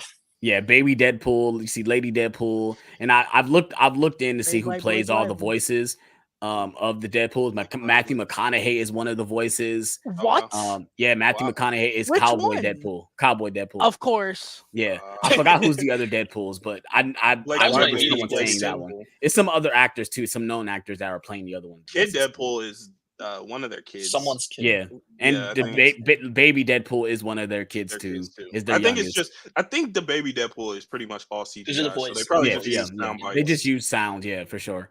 They just but, voiced the kid crying. What a Yeah, terrible parent. But like I said, I Well, do. they were laughing too. Like the kid was Obviously, laughing too. I think all of us love this scene because it's a time for Deadpool to be kind of real with us Did in the we audience. love this scene? Well, I mean, I'm just talking about I- the lines of dialogue where he like goes off. Is like, hold on, the Prime Deadpool here. Oh, Yeah. The multiverse stuff. It's not good. It's been a big L, and you see Nice Pool in the background going like this, like, yeah, it's been terrible. It's been terrible. Miss after Miss miss, after after miss. miss. I was like, and then oh, Kid Deadpool Twitter's was gonna like, if hate I wanted your babe. opinion, he kind of said something snarky. I told Tyler this. Speaking of that line, I told Tyler this because Feige pointed out that, like, if you're not willing to make fun of yourself, you're an idiot, Boring. So and I thought, Deadpool calling the multiverse an L was like making fun of the whole multiverse saga, right? Yeah. So I'm just like, okay. So again, this comes back with the whole She-Hulk problem. When you acknowledge an issue, you should also fix the issue. Yeah, for sure. You can make For fun sure. of yourself all Yeah. you want, Yeah. but if you're not going to fix that issue, then you're just fucking moron. You look like an idiot. And also Yeah, the joke doesn't agree. work when we're agreeing with the joke. Like it's supposed to be a joke. We're supposed to be laughing at it. When we're sitting here going, he's making sense. It's kinda not. It right. doesn't really work. Like we're sitting there agreeing with Deadpool.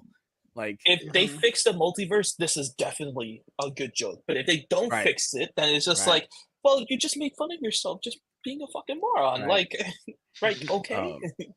And I kind of love. We get the scene where, of course, they open fire on him. He uses Nice Pool as a shield, and he Bro. finds out that Nice Pool can't regenerate. He can't regenerate. Regenerating. He's Regenerate. like, what is that? Bro, and he just stood still in the middle of the fire, just letting Yeah, him take oh it. my man. God. Just like, I'm taking my bro. breath. Why are we stopping? He's like, I'm just taking my breath. He says, "Say it. You're gonna live. You're Say gonna it live. louder." I'm gonna live. I'm gonna live. Oh my God, dude! I said, "Oh my Lord!" And I can hear his thoughts. He yo. was so afraid. Yo, I love that Wolverine literally just raises the dog up and is like, "I know how to get them to stop. Let me raise the dog. Yeah. They're not gonna kill the dog." And he just Bro, walks and he's just gently, walking like, slowly, just like, "You guys aren't gonna shoot me. You guys aren't gonna shoot me." you don't want to get the dog in the crossfire. And right here, this scene right here, when they Well, walk out. but wait. Before he gets the gold desert eagles. Yes. Oh, Yes. yeah. He been He wanting said, them "Look for the what whole I movie. got." He been wanting those for the whole movie. He's like, "Can I have Yes, those?" I love when but he puts the dog in the car. He's like, "You don't want to see this, bub." He puts Yeah, it. yeah. Oh man, then they walk out, bro. And of course, I had a feeling they was gonna play the Madonna song. I had a feeling they was gonna play. I'm like, it's only right, and Well, they they do. played I'm like, it all right. Yeah, I'm they not did. gonna. I A love lot, the end. a I love lot. the ending. I'm sorry. I'm one of the ones yeah, I I do. love. I love the choir like theme Yeah. where they're in the timer. Yes. I get chills That like scene when was I awesome. watched it. I'm like, this scene is awesome. But when he walks out and he puts the freaking mask on. Oh, when Deadpool when at the beginning of the movie when he opens the claws and he says, "I'm wet right now."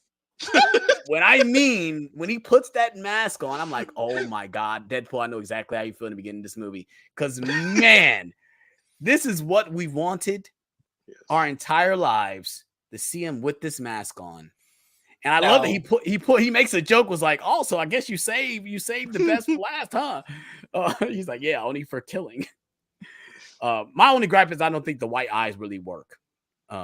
At least It was on certain moments, like when he's fighting, but like when he's standing, when he's like talking to Deadpool, like at the end, and he still has the mask on, the eyes are white. I'm like, oh, that doesn't look right. So goofy. But in fighting, when he's fighting, it looks raw. It was the top half of the mask, like the top half being all CGI from this looks of it. Yeah. And then you have the real life mouth moving. I'm just like, I think when they're standing side by side and he's talking, the mask looked a little weird. It looked weird. But when in motion, like when he puts the claws out and like the sparks fly, I'm like, that is a screenshot. That is a screenshot. Definitely. I need that wallpaper. Oh man, it's so awesome. Listen, of course, I think the mask looks good. It looked good. I'm glad we got it in this movie. But for all the idiots that say, "Oh, I want Batman to have white eyes in live action," this is why we don't. Yes, no. This is why we don't. I am glad that we had it because we don't have. Because Deadpool doesn't have a mouth. He has to express his stuff in his eyes. I'm glad that we saw him with the mask for this movie. Never again. Please, never again. You can have the mask, just not the white eyes. Please, never again. For sure. He's like Batman, but he can move his neck. Yeah. Bro, I love that. I love that one. The mask is intimidating, isn't it? Tyler, I forgot to mention. I didn't mention it to you in real time because I was thinking about it, and then I saw the clip again on Twitter. When they jumped out the bus, and Wolverine just stood there like a CGI pose character. I love that. You loved it. Yes. Okay. I love that. I said, this is the moment was cool. The dope. CGI the moment was cool. That's what I'm saying. That's what I mean. Yeah. I get what you mean. The CGI doesn't look great for sure. It definitely don't. Bro, I was just like, the moment was dope. He's moving very weird. Like, am I thinking about this right? Then I see the replay on Twitter. I'm just like. And then when they land too, it goes into that's what Kevin was talking about. He was like when he's like an NPC character. Yeah, he looks like a video game. He looks like a video game. Yeah, I was just like, what? I thought Kevin was talking about when like it's a freeze frame when they're No, he's talking about when jumping he's out. like I in said when he motion. landed. When he Okay. landed in motion, he was like I, a I CGI. said the freeze NPC. frame looked dope. The freeze frame looked awesome. I love that. Yeah. No, the moment was great. This movie fixes a lot of things, but the MCU having booty cheeks ass CGI is not fixed, unfortunately. What do you guys think about the whole Can one unionize shot? people, please? What do you Hurry guys up. think about the whole one shot of them It's annihilating great. all the I loved Deadpool it. going through The the bus and all that side-scrolling. stuff? Yes, I love love this. that It felt every like a time video you game. It watch felt like a side scroller. every time you watch this scene, you're gonna notice something different. The second time when he gets up in the bus driver, oh no, Yeah.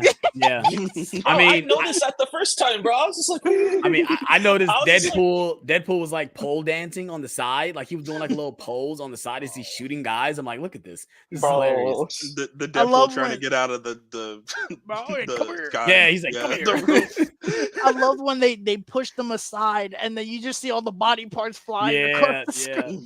Yes. I love when they get to the back of the bus and he's shooting him and he runs out of ammo. He's like, Yeah. oh no! And then of course they done it and they find out they all can regenerate. It's like, oh well, I guess all these guys can regenerate. it was at that point. Once that happened, I was just like, Yes. no, I was like, please, we're yeah. done here. We're I know. done here. and When then they- a certain character And then showed up. Peter showed up, and everyone was just like, Peter! It's Peter. He's like, you know Peter? We all It's have like a Peter. Everybody has a universe. Peter. And I love he said, yeah, enjoy my Peter, guys, and they just walk away. Enjoy my Peter. But yeah, once they all I do have- regenerated, and I was just like, Yeah, once they started regenerating, I was like, it really like made me think like, what was that fight really for? Like, It wasn't. It was just a cool action. was that sequence. just to have? It was just to have. It was Even give Sean us a reason Chandler to see him said in the it. mask. Sean It was Chandler a said the same thing. It was a reason they put him in the mask to see him in the mask and him fighting in motion with the mask. That's all it was. Yeah. Yeah, Sean Chandler And then said the same thing. He was and like, the Deadpool, oh, yeah. the Deadpool stuff. You see all these Deadpool, and yeah. But He then was like, oh, yeah, it's a gag.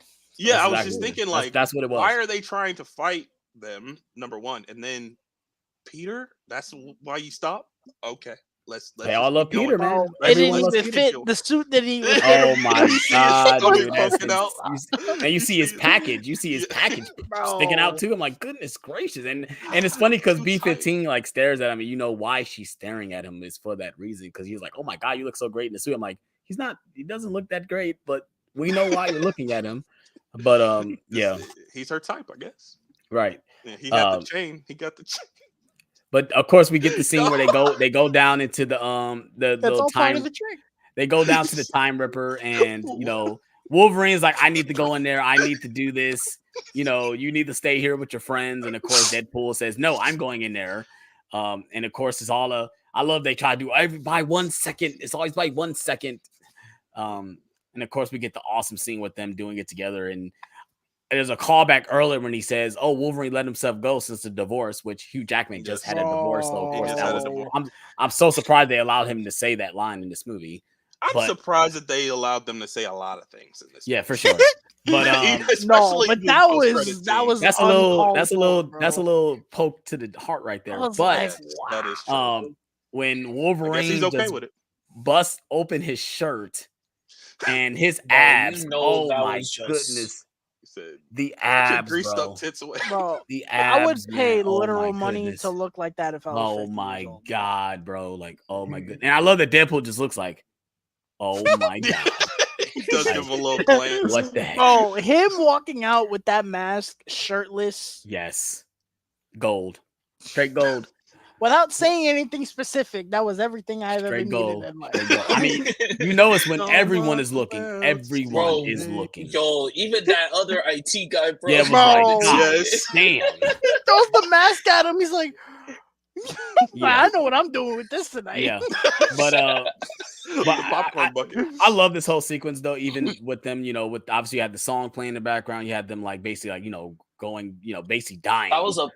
That was a great moment. I love this whole moment is dope. The journey they all went on. I was just like, man, this really felt like the end. Yeah, for sure. Like for Hugh Jackman, this really feels like an end. We didn't really touch on like their motivations throughout this movie.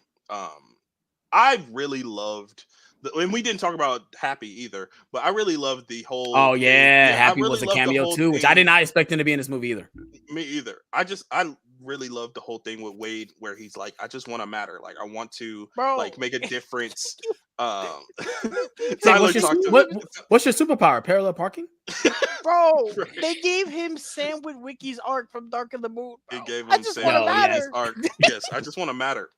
Yeah, like I love that, and like it tugged at the heartstrings, and also with this version of Logan as well.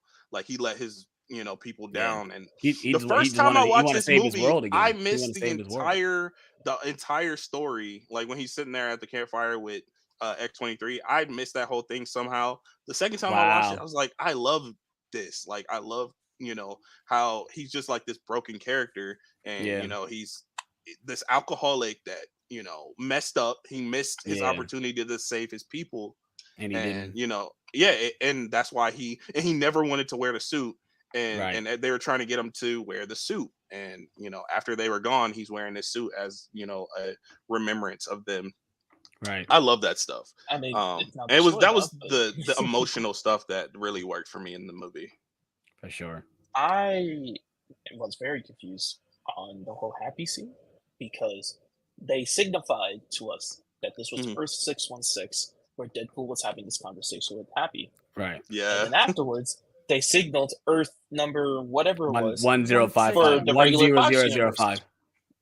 I was sitting there like, so wait, is this a deviated timeline? If so, then wouldn't the X-Men have existed long before in the MCU?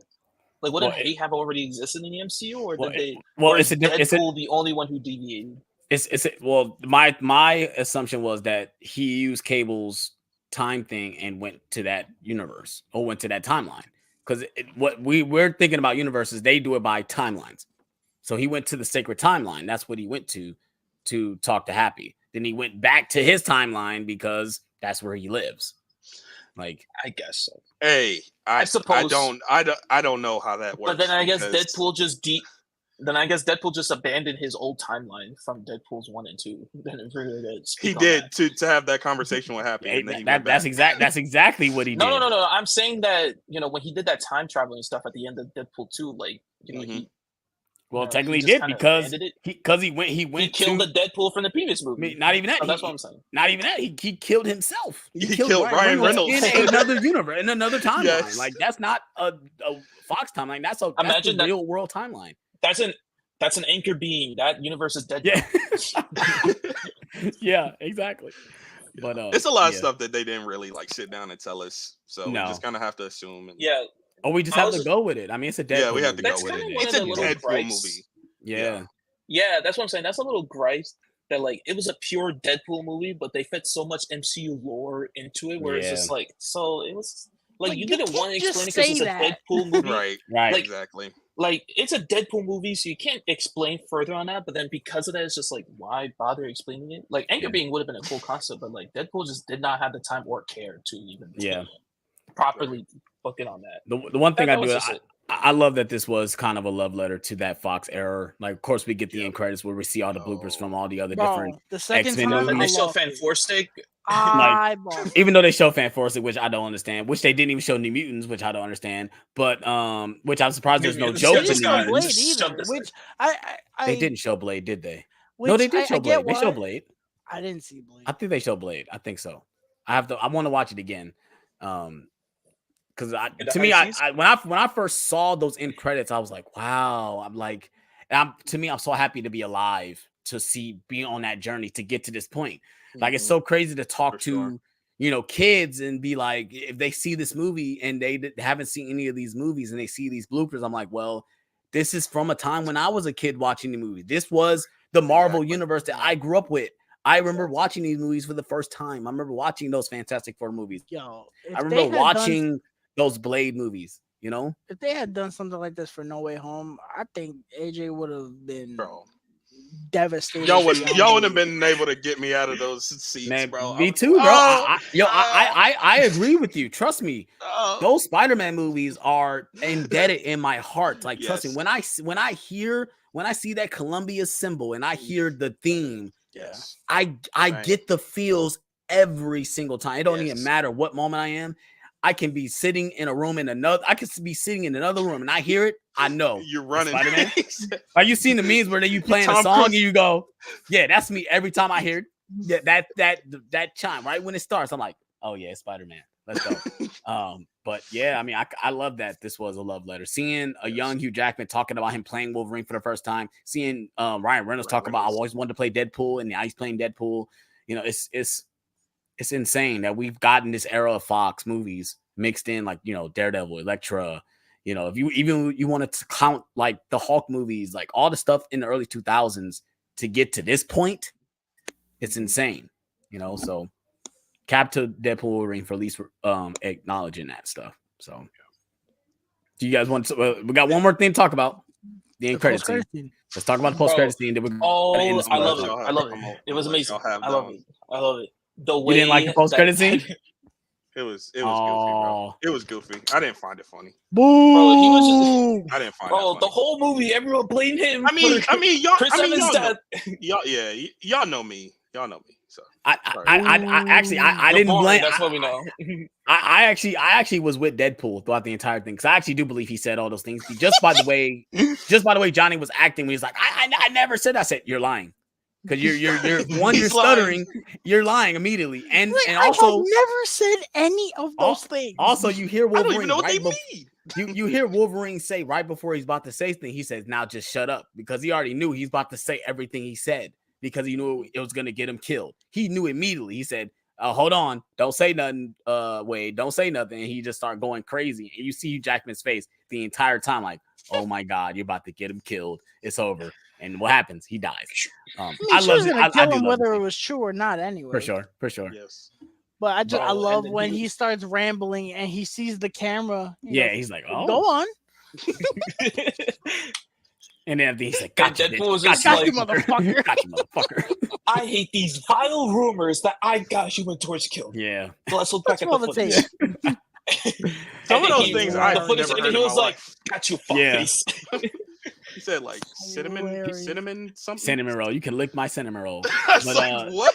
Hearing Chris Evans say all that stuff, it's like just like what Kevin said earlier. It's insane hearing him say all these things because we're so used to him being Captain America. Yeah, exactly. That was the whole He's joke such too. a good boy soldier that he said that. I'm just like, okay. Exactly. It's like, and I'm sitting there next to my little brother, like, oh my God. Right. All right. So I know, Tyler, you wanted to do an X-Men ranking. We're already closing on 3 hours. I didn't even put a ranking together. I'm not even gonna lie to you. So you don't have to. Maybe we can wait to do that if we want to do like a separate video or something like that. Because I thought about it. I'm like, we ain't gonna have no time because I figured we was gonna go long on this stream. Of course, we probably went longer than we anticipated. We're already over 3 hours. I said 3.5. So yeah, under time. Okay. Well, I figured we'll go 2.5 at best, but we went kind of ham on most of these topics, which I figured the show was going to be packed. But do you guys got any more final thoughts before we move into? You guys got any physical media to show too? Also, no, I got some. I'm broke. I got my Amazon Prime Day and 4K. You finally got something to show. Wow, nice. But my you guys got any more purchase? You guys got any more thoughts on Deadpool? No Wolverine? slip. Boo. Boo. Now it's your turn. Boo. All right. Obviously, we all love this movie. We have small nitpicks. Clearly, the movie is not perfect, and it does not save the MCU. Everybody, get that out of your head. It doesn't save it. It puts us on the right course. We need these next couple projects to be good, not good to great. We need that. I feel like this movie wasn't meant to be to save the MCU. I agree. It wasn't. I agree. Even though it was like kind of advertised as that, oh, I'm Marvel Jesus. I'm Marvel whatever. Jesus. Like, yes, but MJ, if you're nasty. MJ, Marvel H Christ. Yeah, that's what Deadpool said. The movie isn't meant to save the MCU. It's supposed to be a fun film, an event film, and a love letter to Fox. So I didn't see it as that after watching the movie. Going in, I was kind of like thinking like maybe we're gonna be on the right track. But like after watching the film and what it was and how it was.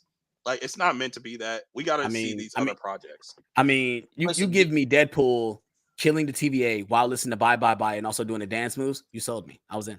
Right, I was in. right, exactly. Listen, I said this.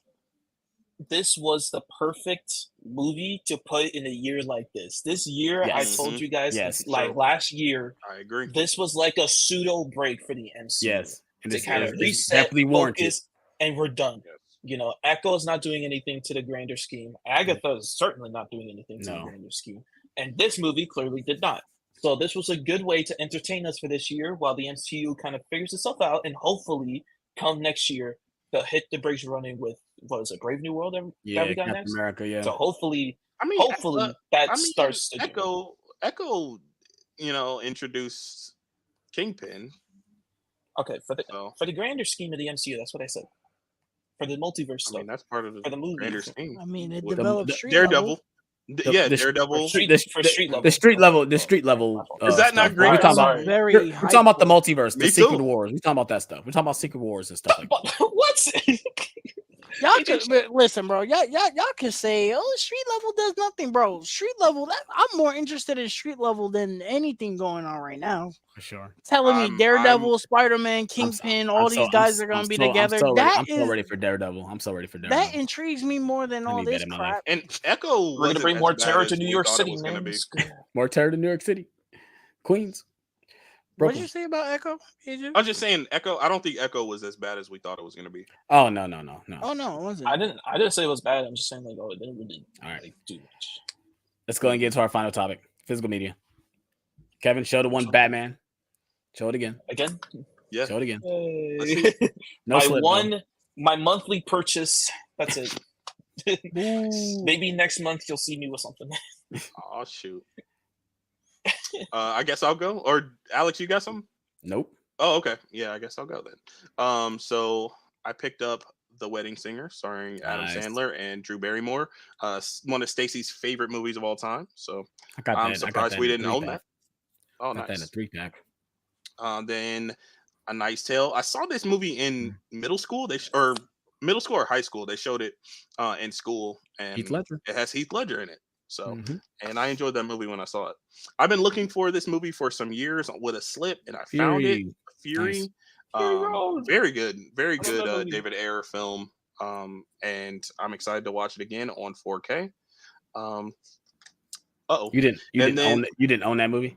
No, I didn't own it, and I've been holding out for it because I keep seeing the 4K, and I want the 4K, but it didn't have a slip.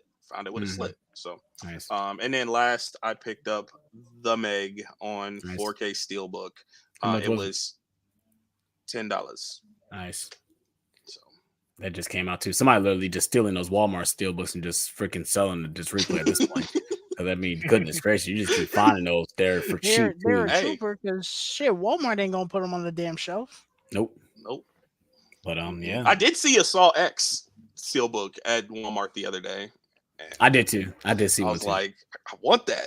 I do too. I own it. Seeing it in person, I was like, damn, that does look nice. I know, and it's got that slip too. Yeah, it does look nice in person.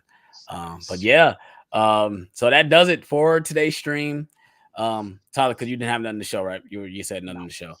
I had nothing to show too. Obviously, I didn't go out this week. I took a break. I didn't really feel like going out hunting. There was really nothing else coming out towards this end of the month that I really wanted.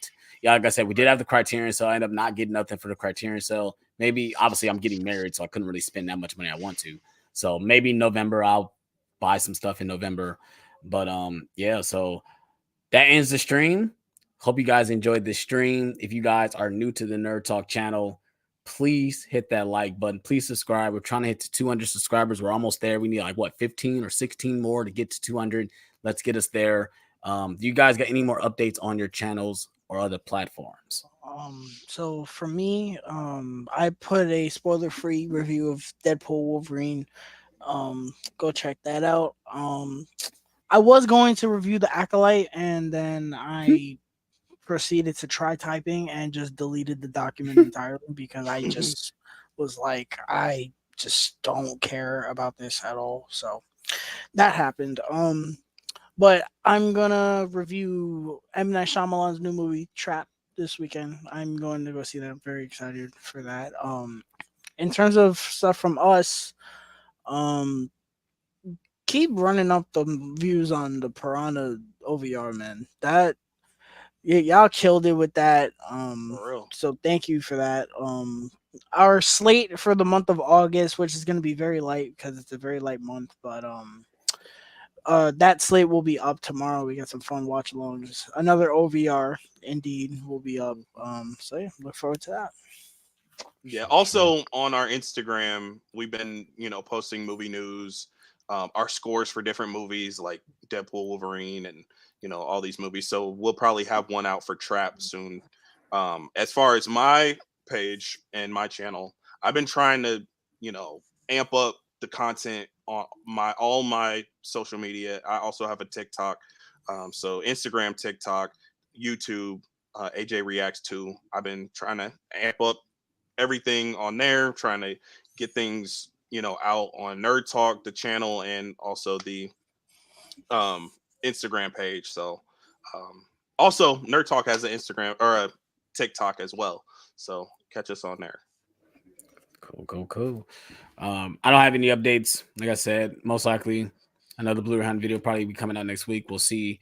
That's really all I have. I don't have any plans to make any videos this weekend. So, follow me on Instagram, Alex Thomas Reviews. Follow me on YouTube, Alex Thomas Reviews as well. So yeah. Also subscribe to Nerd Talk. We really appreciate it if you guys check us out on all our social media platforms. Really appreciate it. And we're out on this one, you guys. Peace.